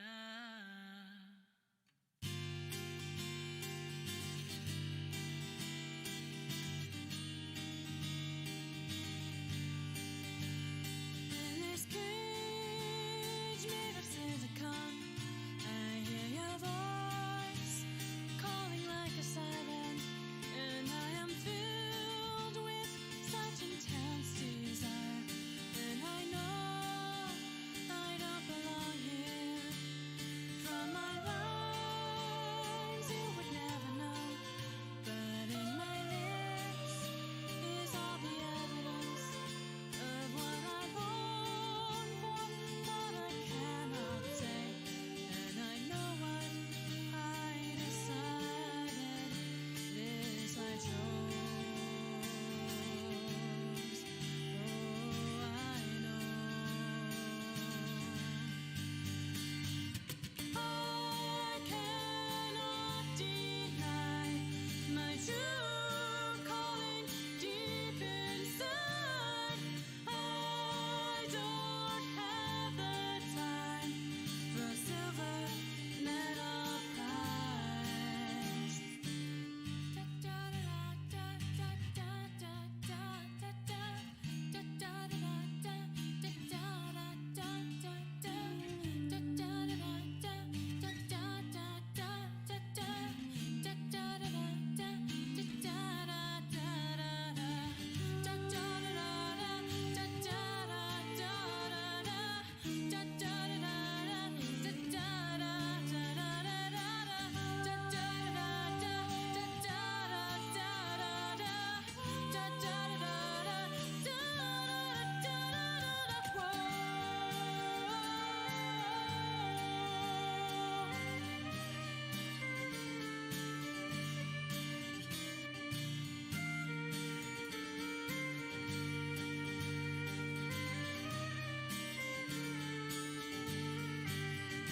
With your smile, you can tease me now, but just one glimpse will never be enough.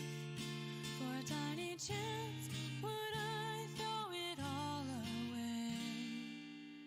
'Cause only one thing ever matters. I cannot deny my true calling deep inside. I don't have the time for a silver medal prize.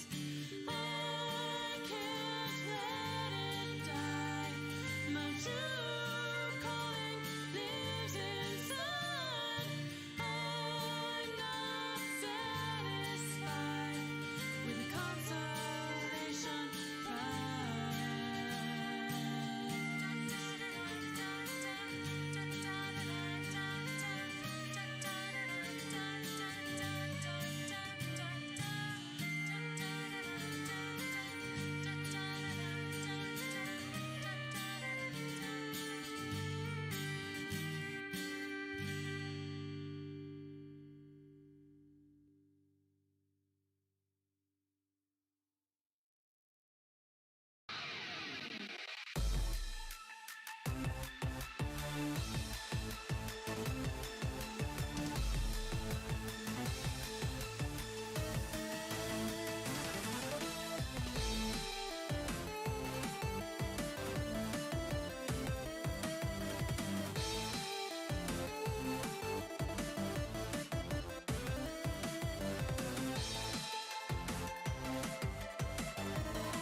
And we're back.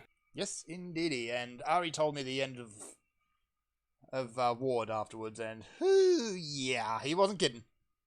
Yeah, it's bad. It's bad. It's very, very bad. So, let us talk some Monster Hunter Rise, because it finally arrived, and I'm only 2 weeks late. No, yours finally arrived. Yeah, mine finally. Everybody else's arrived a while ago. Yeah, You, on the other hand, had to wait for Dingo Post.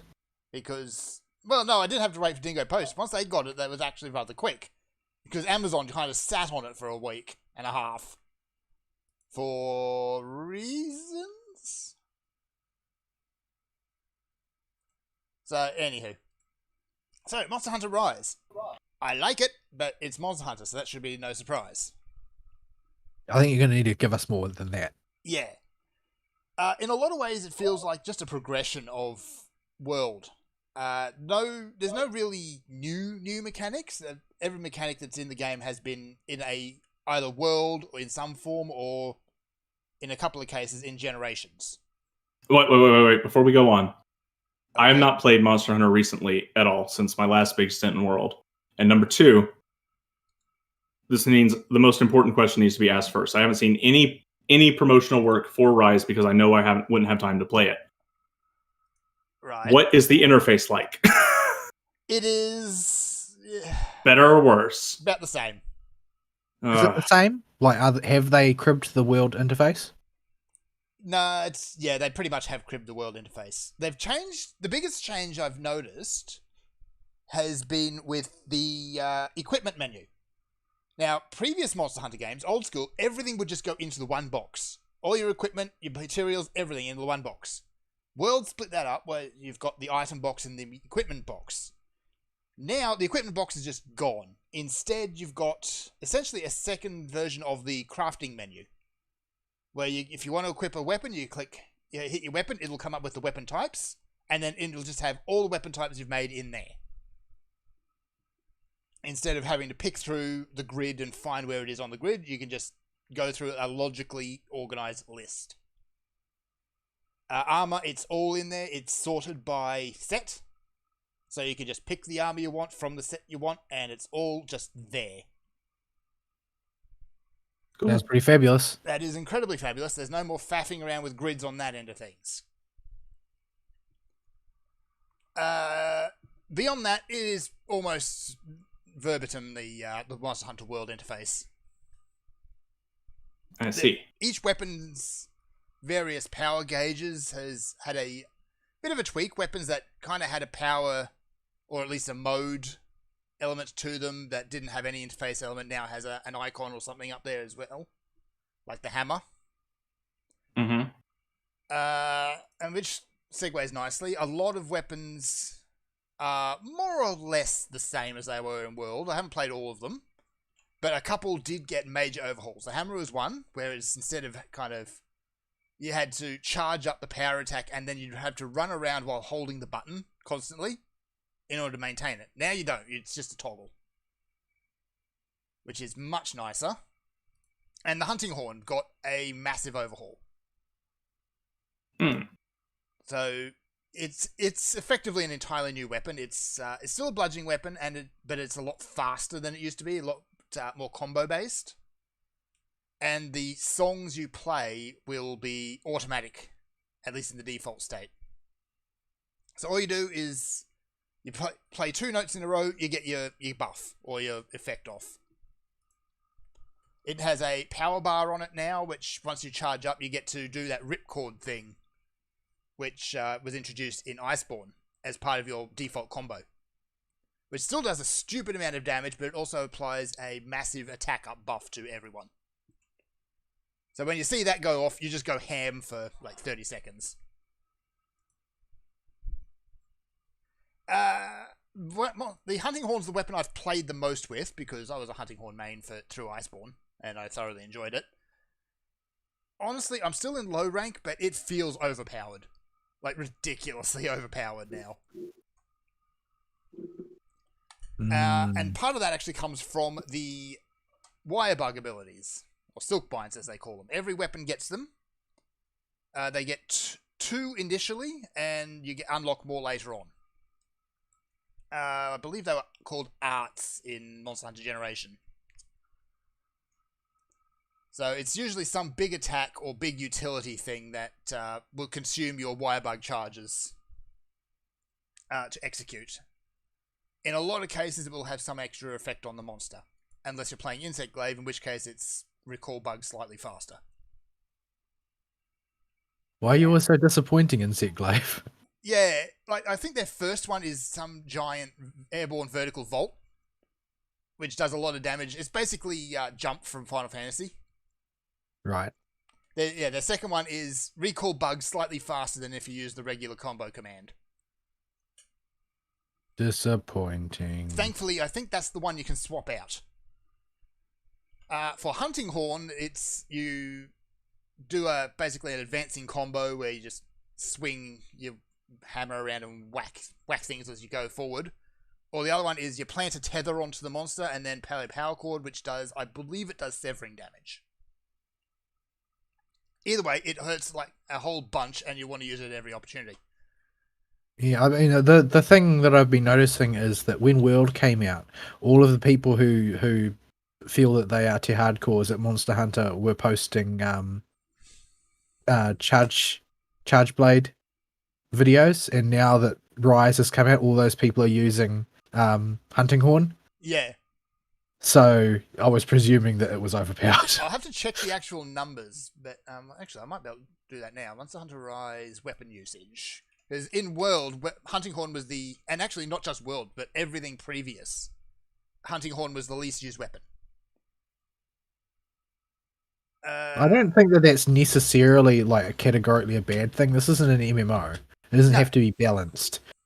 People still always wanted a Hunting Horn person in their party if they could find one. Yeah, more points, a Hunting Horn person who knew what they were doing. Yeah, there's nothing worse than a Hunting Horn person who doesn't have a clue and is just, standing in the corner beatboxing while everybody dies. Yeah, if you've got a Hunting Horn main and they're standing in the corner, kick them. They're bad, and they should feel bad. And in their defense, the game doesn't really tell you how to do anything else. That's true. Because it doesn't tell you that when you're actually executing the song in World, that attack, that combo that's swung up while you're honking, is ridiculously powerful and does a whole lot of damage and increases. It does a lot of stagger as well. Oh yeah, the damage potential of the Hunting Horn is one of those things that is dramatically underestimated by most people. Yeah. But in the way I played it through Iceborne, it was I've got a Hunting Horn, therefore nobody dies. Yeah, but the thing is that most people think, oh, well, this is the bard class, so you stand in the corner singing inspirational songs. Yeah, well, you can do that. At least you can in Iceborne. Not so much in Rise. Well, even in Iceborne, you're dramatically hamstringing your own potential if that's all you ever do. Yeah, you very much are. In your Rise, you're not standing in the corner and honking your horn. You're standing in the corner breakdancing. So yeah, the Hunting Horn is a lot faster than it used to be, because Iceborne it was like bonk, bonk, bonk, and that was it. Just slow, very timed combat. Now it's just you're breakdancing on top of the monster's head. So it hardly sounds polite. Oh no, but it is a lot of fun. Yeah, let me see. Best weapon. These are all tier lists. I don't think we've actually got the numbers out on who's using how many weapons now. Like World had the Wyvernian, Ancient Wyvernian would show up and say you are using, or the weapon you are using is ranked whatever. Longsword was always at the top. The Hunting Horn was always at the bottom. I believe Hunting Horn is now one of the most used ones because a lot of people played it in the demo and loved it. And it's OP. And it is ridiculously crazy powerful. Wirebug moves, by and large, add a lot of utility and a lot of movement. But, and here's the big criticism, is they also add a lot of iframes. So, for example, the advancing charge on the Hunting Horn, after that first swing, you're invulnerable. What? Yeah, you can't change the direction that you're going, and you can't cancel out of it, but you're invulnerable. So half the time you're... Nerf! Yeah. That basically means that the penalty for overextending yourself is dramatically reduced. Yep. For the power chord, or I believe it's called Earthshaker, is after the impact of the lunge, you're invulnerable. I'm not sure I like that. Half of the skill in Monster Hunter was to know when you could and could not get away with overextending yourself. Yeah. I tried it with the Switch Axe as well. Same thing on its abilities as well. So once you're using those Wirebug abilities, you're golden. That's... I don't know. Judging risk and reward when you're going ham on a monster. That seems like a core part of the gameplay. That seems like the gameplay. That is the gameplay. That is the gameplay. So I'm not sure how I feel about that. It's a lot of fun, but it's not really Monster Hunter. That seems like baby mode to me. Yeah, Like, and I'm not like in the camp of people who want to be all elitist to be, I'm on to standards for casuals these days. Because I only played World, and people say that one's for casuals. But even I can see how detrimental it would be if they just give out iframes willy nilly. yeah, Yeah. I mean, the Superman dive was basically the only consistent form of iframes you could get. Yeah. And it was incredibly difficult to find spots in the arena or the fight itself where you could do it consistently. To And avoid you could specific only do it attacks. if you were facing away. Yeah. yes. If it was just like you had the Superman die and the Wirebug evade gave you some iframes as well, I would have been fine with that. Have the abilities, you need to have it, so you need to time them.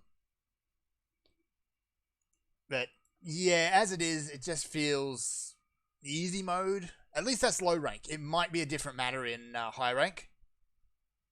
Because if they've Yeah, got, honestly, if you go to that's high a rank little bit- and they make the monsters harder to compensate, so Yeah, using those iframes becomes a tactical element, then I suppose it depends on the way they scale up the aggression of the monsters. yeah, if they make them extra aggressive, then It's not even really about extra aggressive. It's about how that timing works out for your iframes as they get faster. If it becomes a case that, well, if you actually trigger those iframes at the wrong time, you're opening yourself up to instant death. Well, then it sort of makes a bit more sense.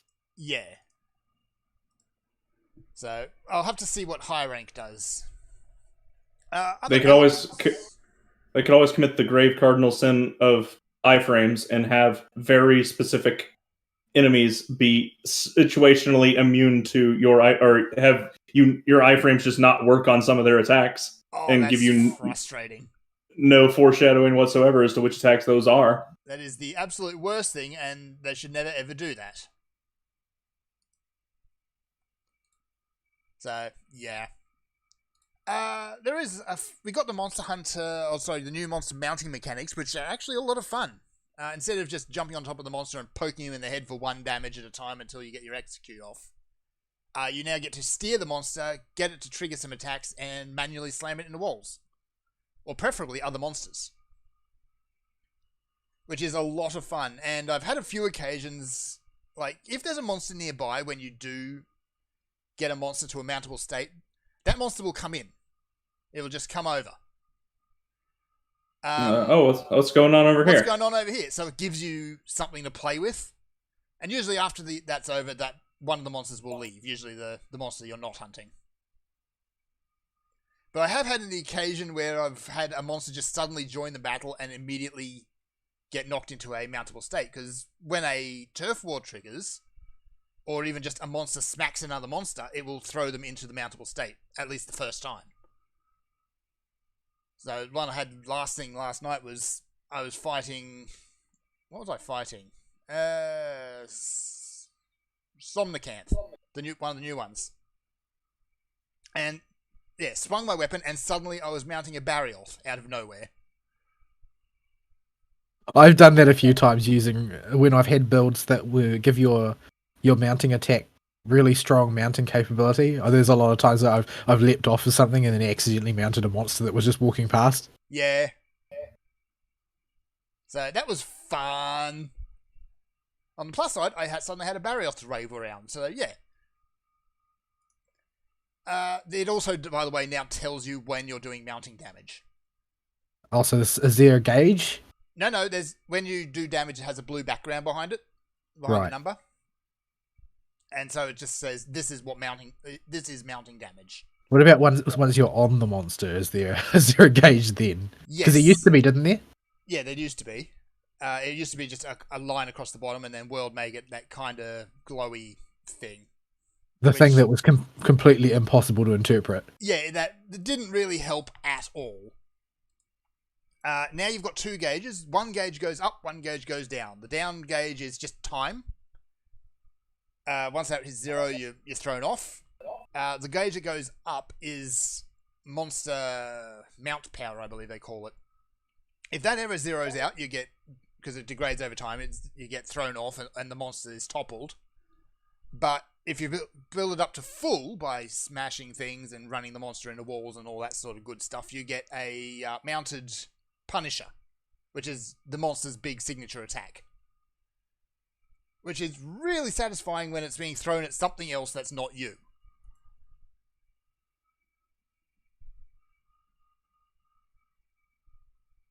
So yeah, that's a good mechanic. Yeah, I think the mounting did need a little bit of help because it often boiled down to, oh well, I've attached myself to a monster now, and I'm just going to sort of stick it with this tiny knife over and over again, and then eventually I'll get off. And then I'll eventually get off. Yeah, your friends, by the way, I've tried a little bit of multiplayer, and while you're mounted, they're not going to do a whole lot of damage. I think they only do like 1 damage to the monster you're mounted on. That's a bit weird. I mean, Yeah. before it was a bit more natural in that the monster usually went so wild while it was mounted that you couldn't get close enough to hit it. Yeah. Yeah. I don't know. Maybe can there were really degenerate forms of gameplay where you could trap a mounted monster and then have your friends wail on it, and they're trying to hedge against that. But I don't know them. And now we got an opposite problem where Vol's winding up with a big attack with a sword, and I come sliding down the cliff with dual blades and mount the monster, and he's like, wow, I was just about to hit him with my main attack, and then you mounted him, and I did 1 damage. Yeah. Oh, you would have done a whole lot of ones. But Dual Blades, I believe, does that anyway, so... I'm here to tell you, Greatsword doesn't do a whole lot of ones. Greatsword does not do a whole lot of ones. It does one. It does one. Yeah, so that's going to be very frustrating to people that have friends that play big slow weapons, and people that play tiny fast weapons that are able to get around the map faster and thus mount the monster more. Yeah. Like, it's really 'Cause obvious when a monster is mountable, because it kind of goes into a dazed state and has blue swirlies around it. So, you can pull out. But this is the same problem Vanilla World had, where once a monster was mounted, every other player could just go and sit in the corner and have some tea. Iceborne fixed that by basically having you still do full damage to a monster that was mounted. But yeah, that's a step backwards. Wonder why. I don't know why. They're always very opaque with their reasoning behind things. Yeah. Some of it's just, let's just try do a thing and it didn't work. Okay, let's try something else. But in this case, it was, let's try a thing. It worked. Let's take a step backwards. Why? It might just be a balance thing. Maybe they've been talking to people from Blizzard. Yeah, don't talk to those people. Those people are crazy and wrong. Yeah, it might just be balance, for all I know. Because, yeah, you can keep a monster sitting in one spot, unable to attack for a while. And I'm not sure, I haven't actually tried it, but if you're mounted, the monster's attacks don't hurt your friends. I have to check that, though. It'll swap them That around. seems even weirder. That seems really weird and gamey. Yeah, that's probably another part of it. Yeah, I'll have to science that, I think. All right. Like the thing that I felt World really contributed to the franchise was a feeling of like realism is probably the wrong word, since there's a lot of things in Monster Hunter that are just not realistic, but a sense of at least internal coherence.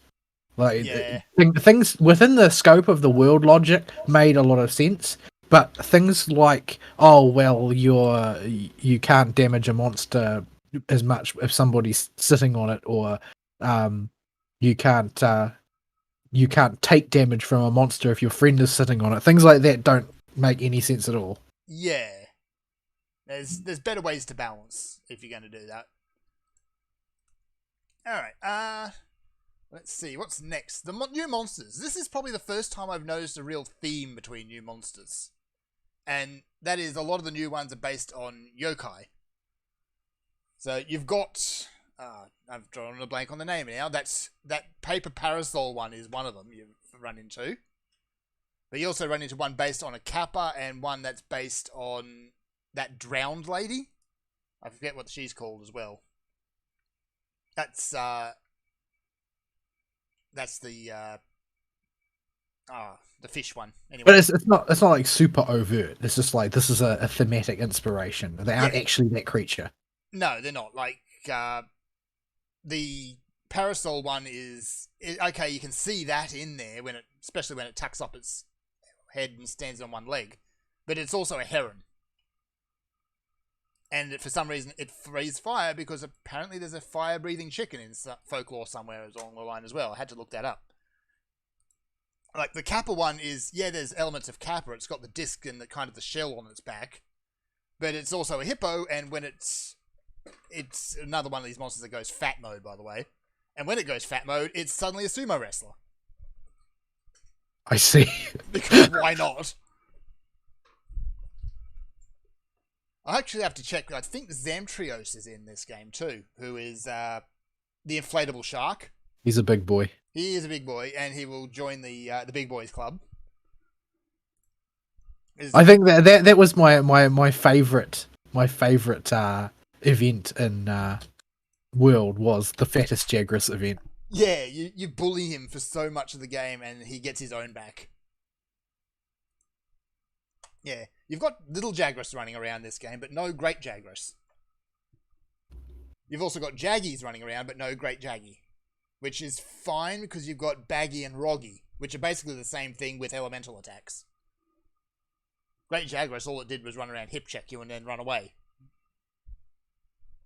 It was like the introductory monster for Monster Hunter 3, so I guess that's fine. Poor Jaggy. Did they bring back Plesioth? I have not seen if Plesioth's in it or not, but there are Leviathans. Is Yaku around? We need our photography boy. Haven't seen Tsitsi, but Kula Yaku is in, and it actually tangents nicely onto a rather endearing thing about it. Like, this game borrows very heavily on traditional Japanese themes. It's not the first time they've done it, but it's probably the first time they've gone so deep on it. So your food is dangos, because of course it is. Apparently, monster hunters survive on sweets now. But every new monster and every new zone is introduced with a rather ominous haiku, or it was probably a haiku in Japanese originally, but in some cases it hasn't translated properly. And a lot of them are basically how dangerous this thing is, except for Kula Yaku's, where this is a stupid bird and it's going to get its ass kicked. Was Kula Yaku new to World? He was, yeah. I have a funny feeling he's going to become a regular though. Because it's so derpy. Yeah, because like people just see him as that silly bird. It is a silly, bird up. Like anytime I see one in World, it doesn't matter what else I'm doing, unless I'm on a really strict timer. I will stop to wail on it. I just will, because that's what you do. Because it is a dumb bird, and you just can't help it. Other monsters that come back from World are Toby's in there. Barroth and Barrios aren't actually new to World, but they're in there as well. There's another handful of returning ones, including Rathalos, because it wouldn't be Monster Hunter without Rathalos. Has there ever been a Monster Hunter without a Rathalos? Nope. Well, he's like the Wyvern, the archetypal Wyvern of Monster Hunter, isn't he? Yes, he is. He's also the one who made it over to Final Fantasy XIV, by the way. He was the box monster of Monster Hunter 1 and has been the series mascot since. Weapon art and armor is back to its old flamboyant self. World was kind of a dark spot on that regard because everything kind of had the generic design. They were trying to be a bit too serious with it, I think, and I'm more interested though in whether they've managed to put a bit more distance between different weapons in terms of design, rather than this is a piece of that particular animal that has been stuck to the iron sword or whatever. For the most part, yes. The only ones that still have that are monsters that were introduced in World. Right. Where they've brought those designs over. So Kula Yaku's weapon is still basically the iron or the bone weapon with a bit of claw tied to it. A tuft. A A tuft. tuft from the top of its head. Yes. But new monsters will often take the weapon in a new direction.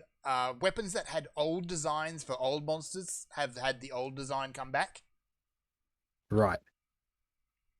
And that also includes a lot of the armors as well.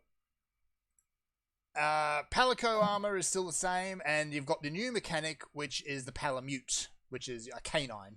Your dog. Doggo. Which is, yeah, like a lot of things, it's kind of an evolution from a system that was introduced in World. In this case, it's the Trail Rider system, where you can mount a monster. Now I it's really full-fledged liked Pal- that. I really liked that system because honestly, once you've spent enough time wandering around a given map, you aren't really that interested in doing it manually anymore. You've just got to make sure your weapon is nice and sharp and you've got your consumables already. Like, it was very convenient just being able to set a tracked monster and then have my mount find it for me. Yeah. That system's gone, by the way. That was probably a bit Disappointing. too easy mode, I think.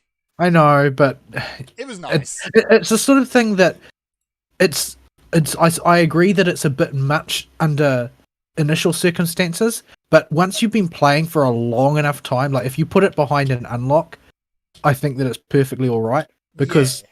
otherwise you're just spending a lot of time trekking around. It's sort of like having you've got to play through a region in World of Warcraft before they let you fly there type of thing. But like if that was the benchmark, I'd be perfectly fine with it because while I really like the environments in World, you can there are only so many times that I want to take the wrong turn in the forest before getting to where I'm trying to go. Yeah. Speaking of environments, the graphics. Still very pretty. They are a step down from World, but it's not as big a step down as I was expecting. I hope that they do zhuzh it up a little bit for the PC release, though. Hopefully, yeah. I'm hoping that's the reason why it's got a year's delay and that they didn't just actually spend that much money on making it exclusive. Yeah. From what I can tell, the biggest changes are to lighting and shadows. And in a few cases, there's a few textures that are a little bit weaker, but World actually had some rather odd spots where the textures were just a little bit off when you really looked too closely at things. But a lot of games do that. So yeah, it's not as big a step down as you might expect. Well, I mean, it was redesigned to work on a phone. Yeah. Although I'd say at this point, most people's higher end phones are probably twice as powerful as a Switch. Yeah, if you're willing to pay $2,000 for a phone. I'm not. No, I'd say you could probably get there for under 1,000 Maybe. in Yeah. New Zealand dollars. Like it's I think that you can get there because those high end like if you buy like last year's flagship Samsung, you're sort of looking in that range. Yeah. Around about 1,000 New Zealand dollars, and it's still an unbelievably powerful beast of a phone. Hmm. Well, what do normies use all that power for? Uh, Like, if I can understand if you really like your mobile gaming, I was like, oh well, that makes sense, I guess. But yeah, it seems a bit weird that your normie would want a top of the line phone with that much grunt to it. is it for just getting your tweets out faster than the other guy? Is that it? Is that how it works? Is that the arms race that's taking place? think so. There's some kind of meta tweeting going on where you got to have a fast enough phone CPU to load Twitter at maximum efficiency. Get your going. So yeah. I really do enjoy the Palamutes, partly because they're doggos, because duh. But Multiple different pet the dog animations. multiple different pet the dog, and there is dog hugs when you win the game,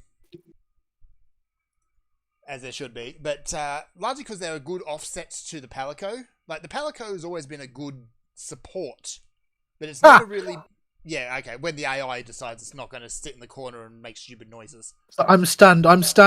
Please help me. And then Yeah. the moment the sun wears off, bonk. Bonk. So aside from like a few moments, the Palico is never really good for adding damage. So if you're having problems getting a monster down within the time period, your Malamute's going to be, or your Palamute, is going to be your friend there, because it can actually add damage. The equipable items to your Palico, Not set up a firework that misses. yeah, it's just you give it a weapon, it goes ham on the monster. You set its AI as to where on the monster it's going to hang around. Like I usually set mine to pincer, so I'm on one side of the monster, it'll be on the other. You can change the AI for it to just be right next to you if you like it. I'd prefer not to do that, because if you get smacked, it gets smacked. Can it take a hit? It can take a hit, and the Palico is also tougher as well. Yeah, so it gets the equipable items that the Palicos had in World, but they're not as specialized. It's usually here is a different type of weapon that has a secondary effect. Like your initial 2 is the Chain Blade, which just does a lot of hits really quickly, and I forget what they call it. It's a kind of basically a bear trap the dog carries around, which lets it cling to the back of the monster and distract it. So the monster will actually flail around a little bit with this dog hanging off its back while you get some free hits in.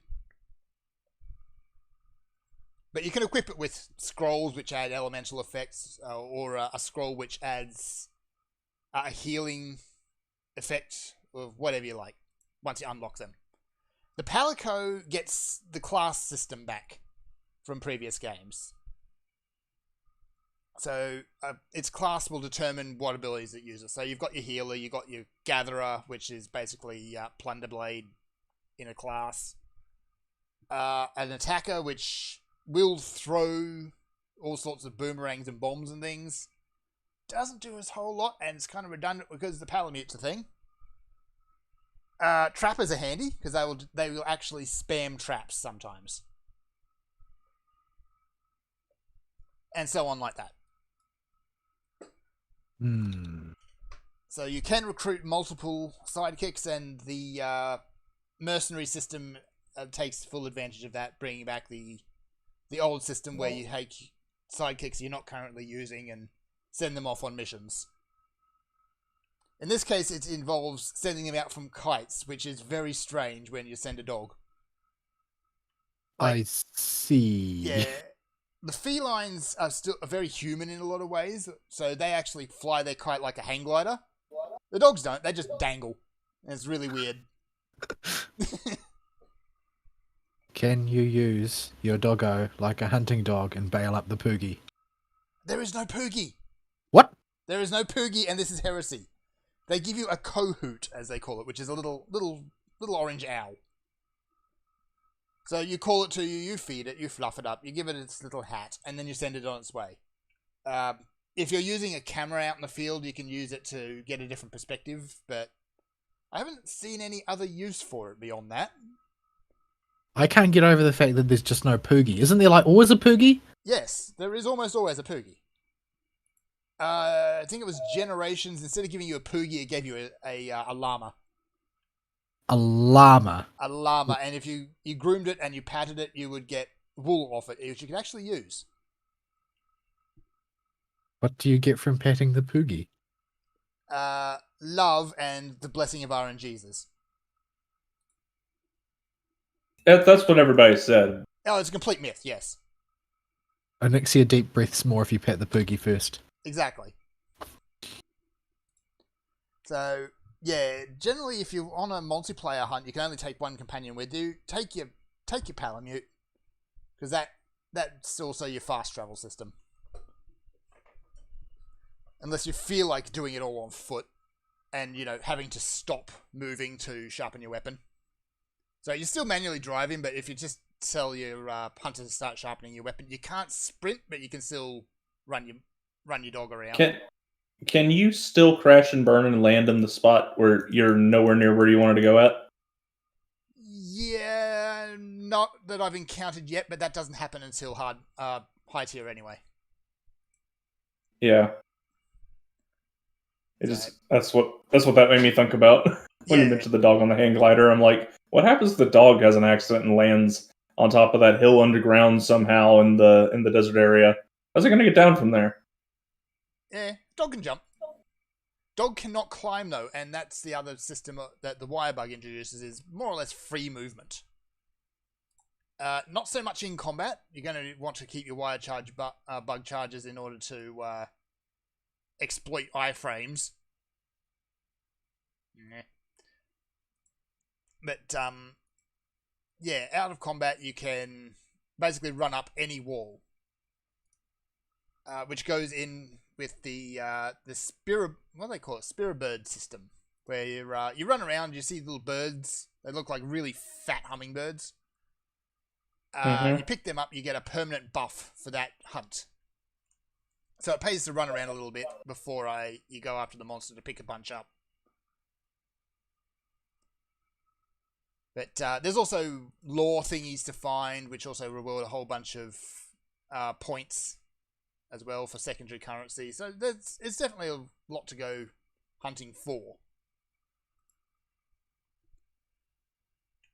Beyond that, if you've played World, then you're going to be in fairly familiar territory. But it's on a system I don't have and will be for the next year. Yeah. I don't. It's not like I haven't thought about getting a Switch multiple times, but I just don't have $600 I can throw on it. Wait till Christmas. They're a lot cheaper around then. Yeah, sometimes. Sometimes. Sometimes Depends they on just put- supply. Yeah. I mean, remember Yeah. when there was a Switch shortage? There was like $1,000 to get one. Yeah, Yeah, now or it's s- a PS5 shortage, and there's absolutely no reason to buy a PS5 now. Mm-hmm. Because Sony apparently is attempting to completely flub this entire generation for some reason. Sony, what are you doing? Stop it. Well, it's because they got rid of Sean Layden. Ultimately, that's my theory on the matter. Anyway. Yeah. I think this has everything to do with them moving the HQ and the people to California. Yeah. When Well, I mean, Microsoft is looking good. The thing is that like that's a decision that's made from the top though, and when Sean Layden was in charge, like I mean, he was a bit of a stiff, he was a bit of a suit, but he was also a gamer. He did play video games. He played video games in a very boomer fashion because he was a boomer, but he still liked video games, and he would post the video games he was playing on his Twitter feed and so on, like a lot of the Japanese devs do. Like, oh, this is what I'm playing. And, I mean, obviously it was a promotional thing because invariably when he was posting it, it would be things that were Sony exclusives. But you know, he would still play games and he would still be conversant in it. And he's the only CEO I've ever seen who said on stage, "Okay, so it didn't make a huge amount of money, but that wasn't the point about a game that was, you know, it was a cult hit." Yeah. Like, that was the sort of person he was. His replacement, I can't remember his name, and that says a lot, but he doesn't play games at all, like, period.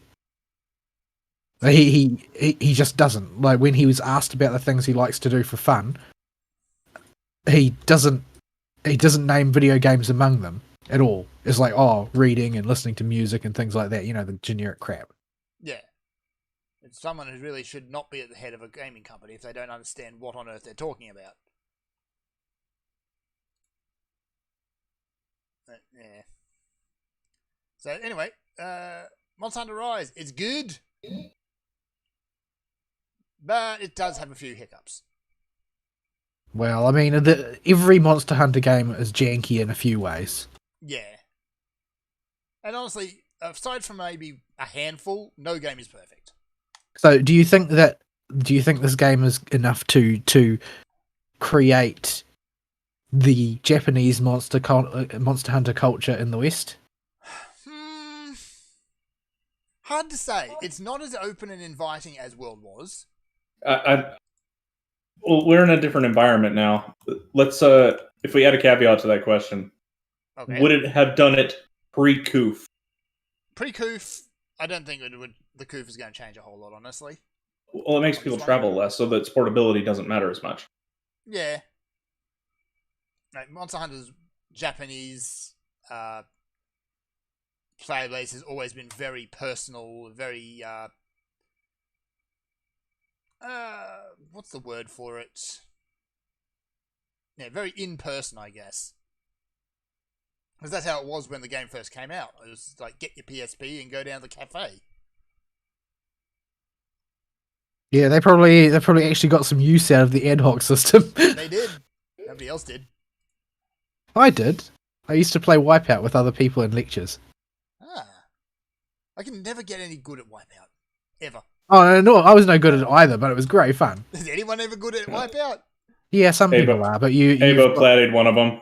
Good Dude was grief. nuts. you've Wipeout's got, insanely hard. Yeah. it's not more insanely hard than the other stupid crap you do, Ari. Like the way you overkey your senses in order to play Devil May Cry games and that sort of thing. It's the same basic skill. Yeah, it's just something about it being in a car and racing. It just doesn't click with me. Yeah, I prefer F-Zero. We're not in a car, but in the Wipeout hovercraft thingies. It's broadly a car? No, it's not even really a car, but It is a cockpit with rockets strapped to it. yeah, there you go. That's better. Yeah. So, I don't think, if World hadn't come out, I think it would have been received just as a new Monster Hunter game. It wouldn't have attracted any new people. But if it's people who've played World who are looking for more, I think it will keep those people. Yeah, I would love to play it if I had time. Yeah. Right now I don't. That said, it does bring back a good amount of the Japanese elements to the game as well. Do you By think both- that there's enough to be actually alienating though? Because I mean, I don't know. Like Americans are pretty xenophobic. They are. They, As much as they don't it's like not to admit not. It's not that. Well, xenophobic is almost the wrong word for what Americans are like. It's not necessarily that they're xenophobic per se, so much as it just never occurs to them that there's a culture other than their own. Like it's not that they're afraid of other cultures or that they hate other cultures. It's that they don't think that other cultures exist. Mm. So And- Or The amount of pop culture that they export almost justifies that. yeah, that's oh boy, the amounts. Which these days is very much for the worst for everybody. Yeah, like to me, the Japanese stuff, like the silly little song that's played whenever you cook a meal, and the fact that it's an overtly Japanese dish that you're eating, combined, with the yokai theme. To me, it's actually all fairly endearing and it's bringing back familiar territory. It sounds kind of refreshing to me. To 'cause someone- I feel like for all its very many wonderful aspects, World did not seem to have the sort of character I expected based on having what I'd seen from other Monster Hunter games. it was very serious compared to other Yeah. Monster Hunter games. Yeah. I suppose that part of why I thought Meowskiller was so cool, because he's like one of the very few things that didn't maintain a 100% seriousness all the time in order to bait the Western market in. Yeah. So there was elements of the old school silliness that peeks through in World, but by and large, World was a very serious game. So with the old school silliness coming back in a lot more force, like even the animation of your mercenaries going out is very over the top and silly. It might drive a few people away, admittedly. So, last system I'm going to talk about before I hand off is the Rampage quests, which are the kind of the big headline feature, or one of the big headline features. And what it essentially is, it's tower defense. In a Monster Tower Hunter game. defense. Of a sort. Drone. Yeah, it's like the Velkhana quest, where Velkhana's trying to break through the gate, except turned into a fully fleshed out mechanic. I see. So you've got a fort where you can deploy guys on cannons, and you can take a cannon Well, the For most yourself. important question is where's my Dragonator? towards the back. And So you there's do have a two of them. Dragonator. You get two of them. Okay, so you've got two Dragonators. Okay. You got two Dragonators. I can sort of see the appeal now, Yeah, or at least for that guy. What's his name? for the Admiral. Yeah, the Admiral. Yeah, the Village Elder, by the way, could be the Admiral's brother. He looks very similar. But, yeah. It's also the first Monster Hunter game that actually gives names to their characters, by the way. But, so yeah, you get waves of full monsters coming through. They have a lot less health. So, you will just generally, you stun them, you shoot them a few times, and they'll turn around and run away. Until each wave will have a kind of a big headliner monster at the top where you bring it down to end the wave. Each event then is is topped with a fully powered monster, which you actually need to fight properly. Right. I still haven't We'll got use the Dragonator. Yeah, that is incidentally is also the only monster you get to carve. I see. Well, it needs to be that way, because if it were not that way, then that would be the only game mode people played. Yeah. As it is, though, you complete them and you do get a few materials from every monster that made an appearance.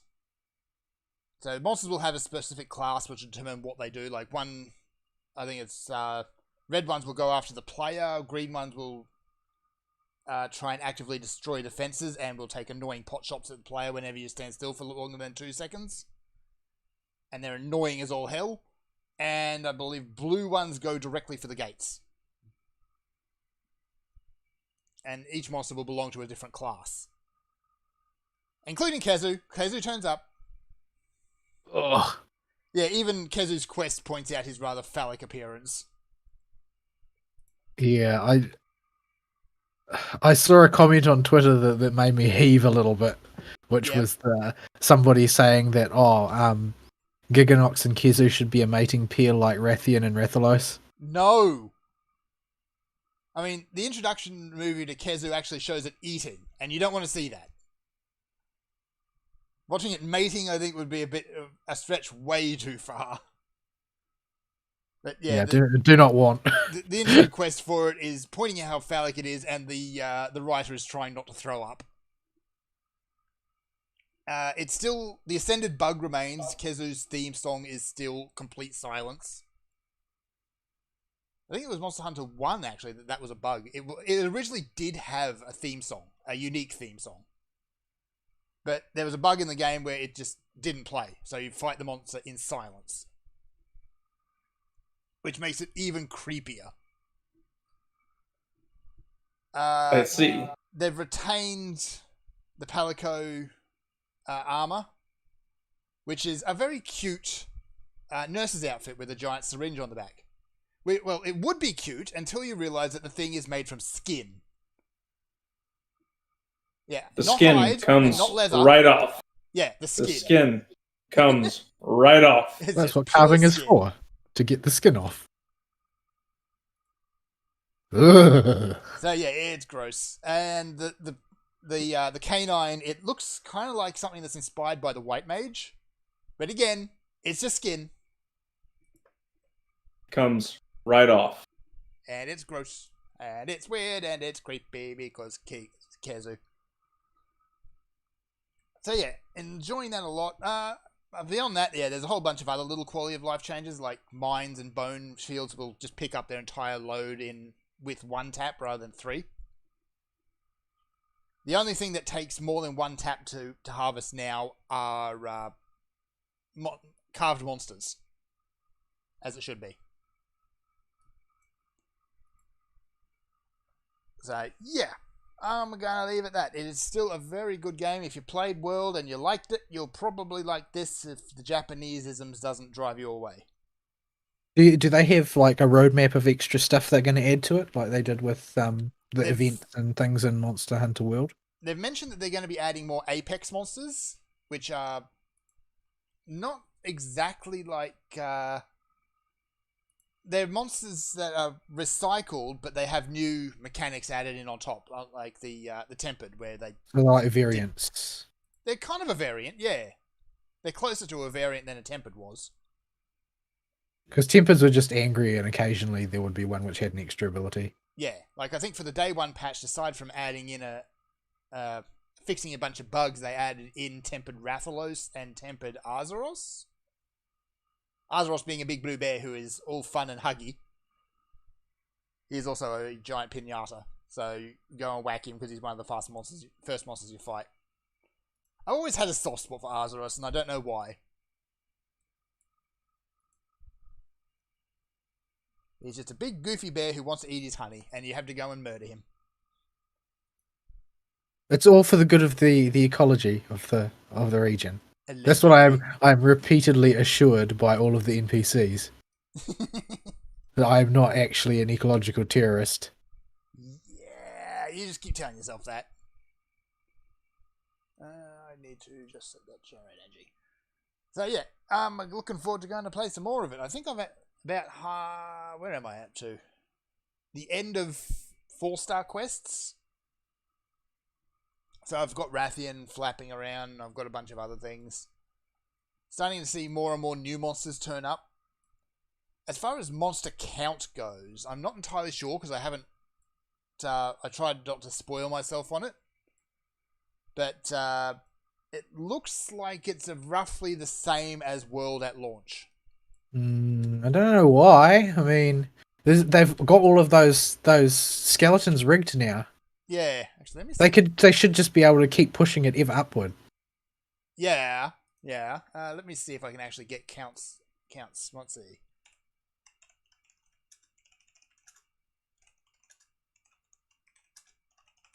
Alright. Monster Hunter Rise currently has 61 monsters. That is a large number. Monster That's Hunter... way more than World. Yeah, that is actually a lot more than World. That sounds actually pretty good. Monster Hunter World has 31. Yeah. So, which of the ones that you have seen is your favorite new addition? In terms of just new monsters, let me see.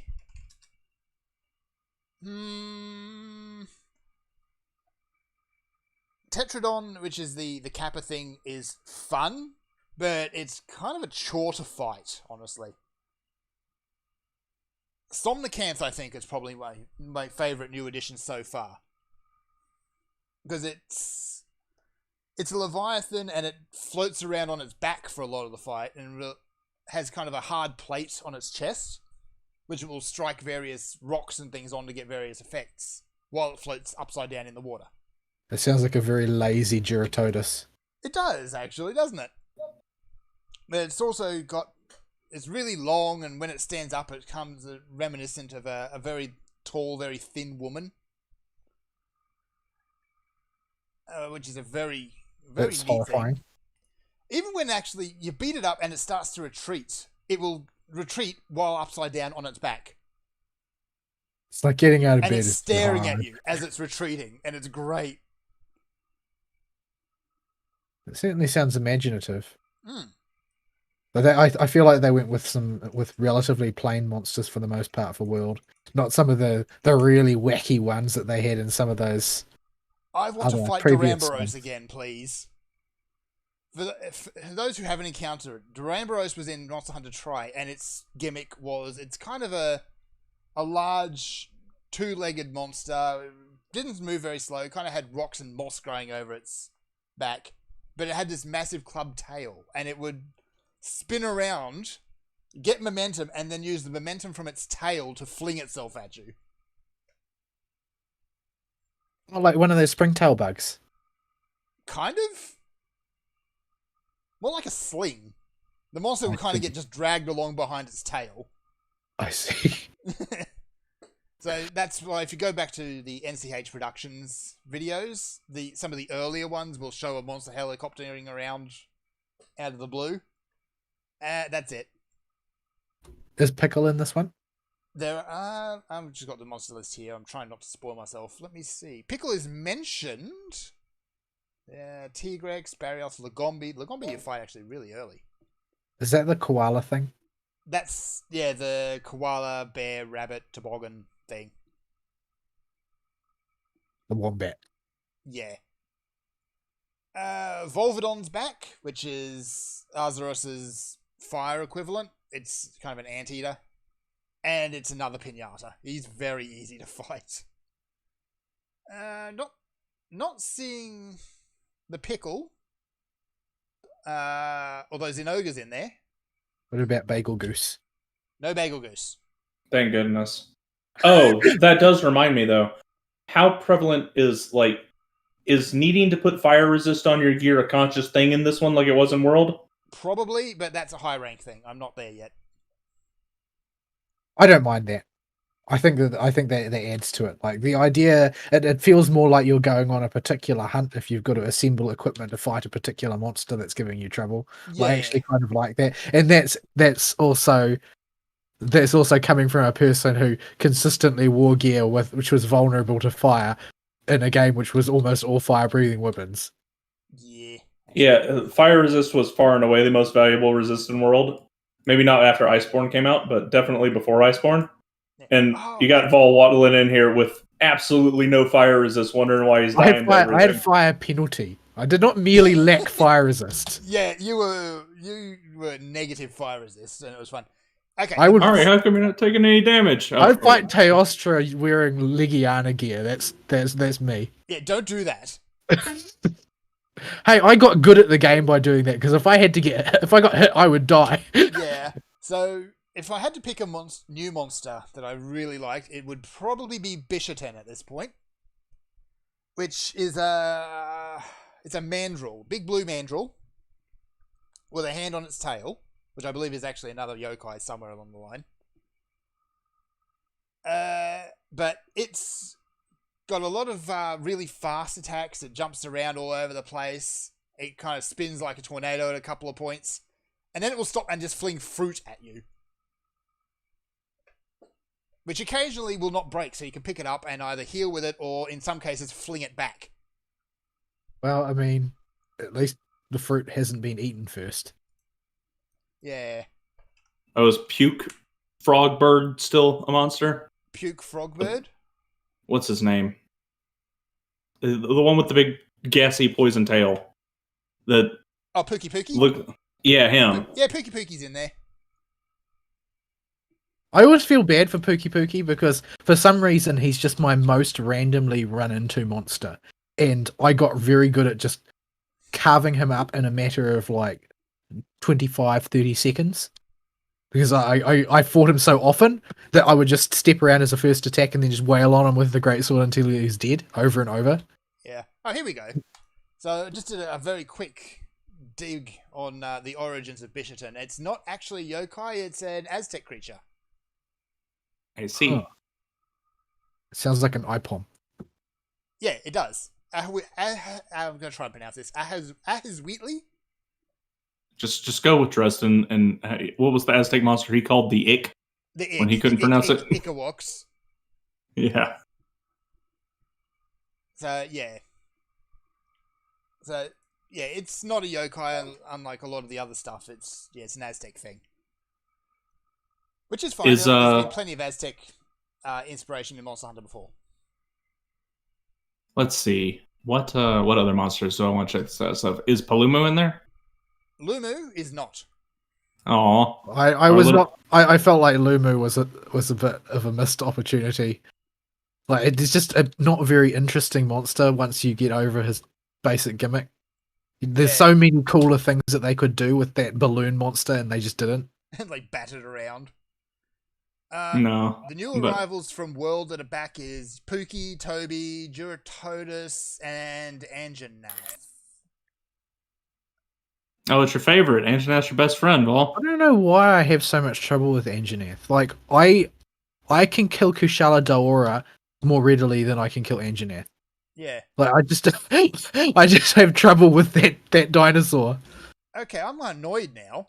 I'm looking through the monster list, which I really shouldn't be doing. But they've got Leviathans, you've got Bezutsuni, you've got, I can never remember its stupid name, Somnicanth. And you've got Royal Lodrath, all three Leviathans. Where's Laggy? Damn it. Everyone likes Lagiacrus. Is that the laser one? Yeah, the lightning fish. Right. It was the one monster that everyone wanted to see in World because it was in the Instead, initial we trailers. got Lavazioth. And we got Lavasioth, who is Which is not like- in this game, by the way. The single least interesting monster in all of history. If I you are keep less, forgetting he exists. if you are less interesting than Duratodus, you're doing something terribly wrong. There's Duratodus back. That, and he was also the buggiest monster in world. He was I rushed. swear. Yeah, that dude would just get stuck underneath the map for me, like at least once every 5 fights, and not come back. Yeah, He's just a Duratodus pellet swap. he was. Lavasioth was the only monster in world that really did not feel like it needed to be there. Yeah, was it also felt like the it only wasn't monster that done. Felt rushed. Because I think they put him in there as a replacement for Lagiacrus once they realized that they could not get the Leviathan skeleton working properly.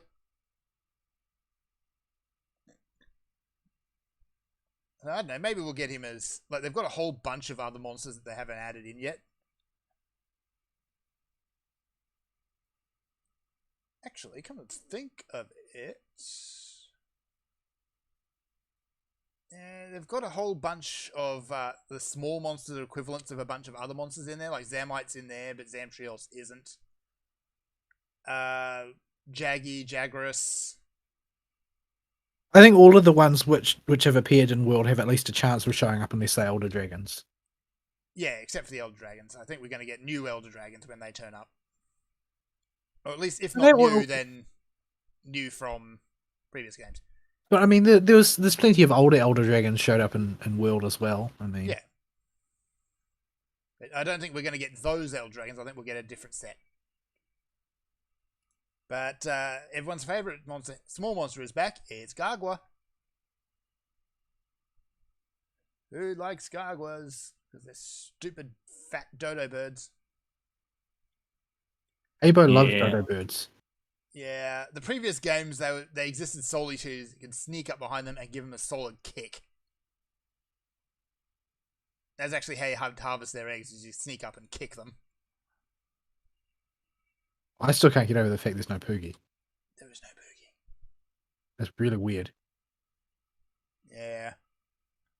There is one really satisfying mechanic which involves a new small monster, which is the Bombadji, which is this grey lump thing that kind of sits around and is generally useless. But if you smack it at a monster and you hit them with it, it will explode in their face.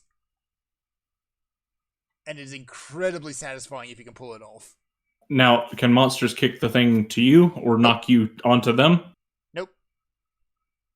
So is this different from a Blast Toad? Yeah, because you can swap them. Blastoids now, they've changed the mechanics of how a lot of that stuff works. Is things like Blastoids, you can pick them up and carry them with you now. So, That sounds incredibly unwise from a law Yeah. perspective. it does, doesn't it? So, yeah, So you can just get like a paralysis toad and take it with you to the fight? Yep. When you're ready That's for OP. it, you plop it down. You can only carry a certain amount of them, but yeah. And you can't take them with you between fights. You have to find them out in the world. Which is a bit more balanced, because if you can come into a fight and be already carrying one, that's a bit too far, I think. So yeah, still a very good game. But yeah, it's not as newbie friendly as World was. And with all Is it a pitched about right if you were introduced to it by World? I think if you're introduced by World, it's a good pitch. Low rank anyway, it feels a lot easier, but that's probably just me. Since I've been playing World a long time, and I'm using the Hunting Horn, which is overpowered. But, Yeah. yeah. You might wind up in the situation I was in where I had to put the charge blade away because it was too busted. Charge Blade, I think, is a unique system, and old school Hunting Horn was the same, where the weapon is ridiculously powerful, but it's also incredibly complicated. Well, charge blade wasn't complicated. That was the problem. Is it wasn't hard to get the best output for that weapon. Yeah, if you needed to know what you were doing. If you If didn't know how to do it, then it was useless. Yeah, but once you learned the basic mechanic, you could do it because you had so many. As long as you're following the correct flow chart for the use of the charge blade, Yeah, it would reward you for it. And you would get a huge amount of reward for it. Whereas other complicated weapons were a bit different because it was more like, oh well, you've not only do you need to know what you're doing, but you also need to have the same sort of timing constraints that your classic weapon user would have. Mm-hmm. Whereas the Charge Blade had so much power in its knockbacks and its knockdowns and that you really didn't need to know anything other than how to operate the weapon, and it would do the rest for you. Yes. So Like once you started wailing on someone, they got wailed on with the Charge Blade. they were Yeah, if you properly landed- wailed. If you landed the big attack on most mid-tier monsters, that's like a whole fifth of their health gone. Yeah. The thing would just murder things. Yeah, once you really got momentum up with the Charge Blade, you can just wreck face. So I hope we don't have a situation like that again, but it's not too big a deal if it is, because it's a small group game, so I can just not use the charge blade equivalent. One other last thing is the progression, Mm-hmm. which is now separated between multiplayer and single player again. Okay. So you I'm have a not- set of single player quests in the village, and then you have a set of multiplayer quests in the hub, and the two do not overlap for the most part. Okay, but what about the armor? Armor does. So you can go Okay. and do multiplayer quests and bring that back better armor if you want. Okay, The so you- Can you elaborate a little bit more on the implications of having them separate? Because I haven't really thought about that because I don't have any context outside of World. Yeah, World was the first game that really brought them both together. So having everything just tied to the one system meant you could go into a single player quest. If you were bad at that quest, then you could call in a friend and just power your way through it that way. With the system separate, is if you are not a good enough player to progress, then you are not going to progress. It also means that the multiplayer quests can be more difficult than a single player quest. I don't believe they scale as freely as they did in World, because the multiplayer quests that I did were still took a fair while with two people. There is a concession where if you get far enough ahead in the single player quests, you can do another quest which will catch up your hub rank to a bit. So you can skip a lot of the early game faff about if you really want to. Mm. Yeah. The trade-off by having the multiplayer quests be harder, though, is you'll also get access to harder monsters a lot earlier. I see. So 1-star quests in the village just are all basically gather quests. They're the tedious nonsense stuff. Whereas 1-star in the hub is you're already going off fighting things like Kulu and what else was in there? Azarus. and stuff like that. If your bar for harder is Kulu Yaku, then Kulu I think we is might- harder than a gather quest. I Not don't by know. much. I don't know about that. Some of those gather quests, especially anything involving carrying eggs around. Oh, let's not do those quests, shall we? Especially first time on a map when you don't know that the spawn for the crap you're looking for is above you and you can see it, but you can't. You're looking around, you're confused, then you realize you're in the poison area and there's a way to go around to get up to the top. I remember my first time around that map. That was a nightmare. That was not fun.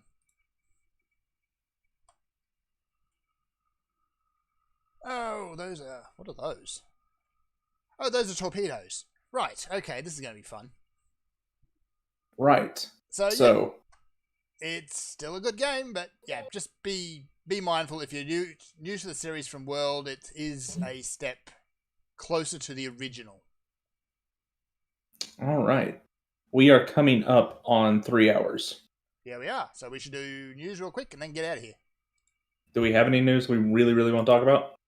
Nothing that could probably wait until next week. I'll leave it to y'all. Since I was so zonked again, I didn't grab any of the news. I can't really think of anything that's really critical to cover right now. Like, what did I didn't put many things on the list this week when I was preparing because there just didn't seem to be anything that's really that interesting. Most of the things that people were talking about didn't really seem of great import either. Yeah. So let's maybe put this lot off until next week. Yeah, we'll maybe keep it something as interesting will happen. Hopefully. Probably not the way that the industry's been going lately. Ugh. Indeed. Ugh. All right. indeed. Email topic of the week. Come up with an idea so we don't have to adult anymore. If you do, I'll give you a cookie or something.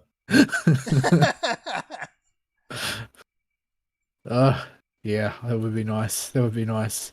Not looking forward to the audit, although apparently the scope has decreased. I guess they just don't have either they don't have the staff or they're terrified of the coof, but they've reduced the length of the audit to 1 day from 3. Thank goodness. Any less audit is good audit. Indeed, indeed. Is there ever a point where an audit is a good thing? No. No, there is not. The only person that wins is the tax man. Mm-hmm. Well, in our case, we aren't being audited financially. It's audited for our accreditation to continue operating. Period. Glee. Which means it's not just while they do the whole thing of going through your papers and making sure they're all in order and that everything is tracked and there's no fraud and all that type of thing. You know, the usual stuff you expect from an auditor. That's all there. But in addition to that, they also stand behind you and watch you while you work and ask awkward questions. Oh. Creepy. From what you've said about the staff that's come through there, it sounds like half of them should fail that test. Those ones tend not to stay around very long, and most labs will discreetly shuffle their most experienced staff into the most critical positions during audit time. Yeah, that's how it usually goes.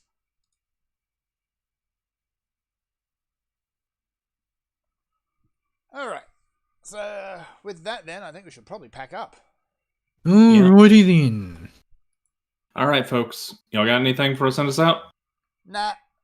Don't think so. All right, then. We'll see you next week. Sayonara. Bye-bye.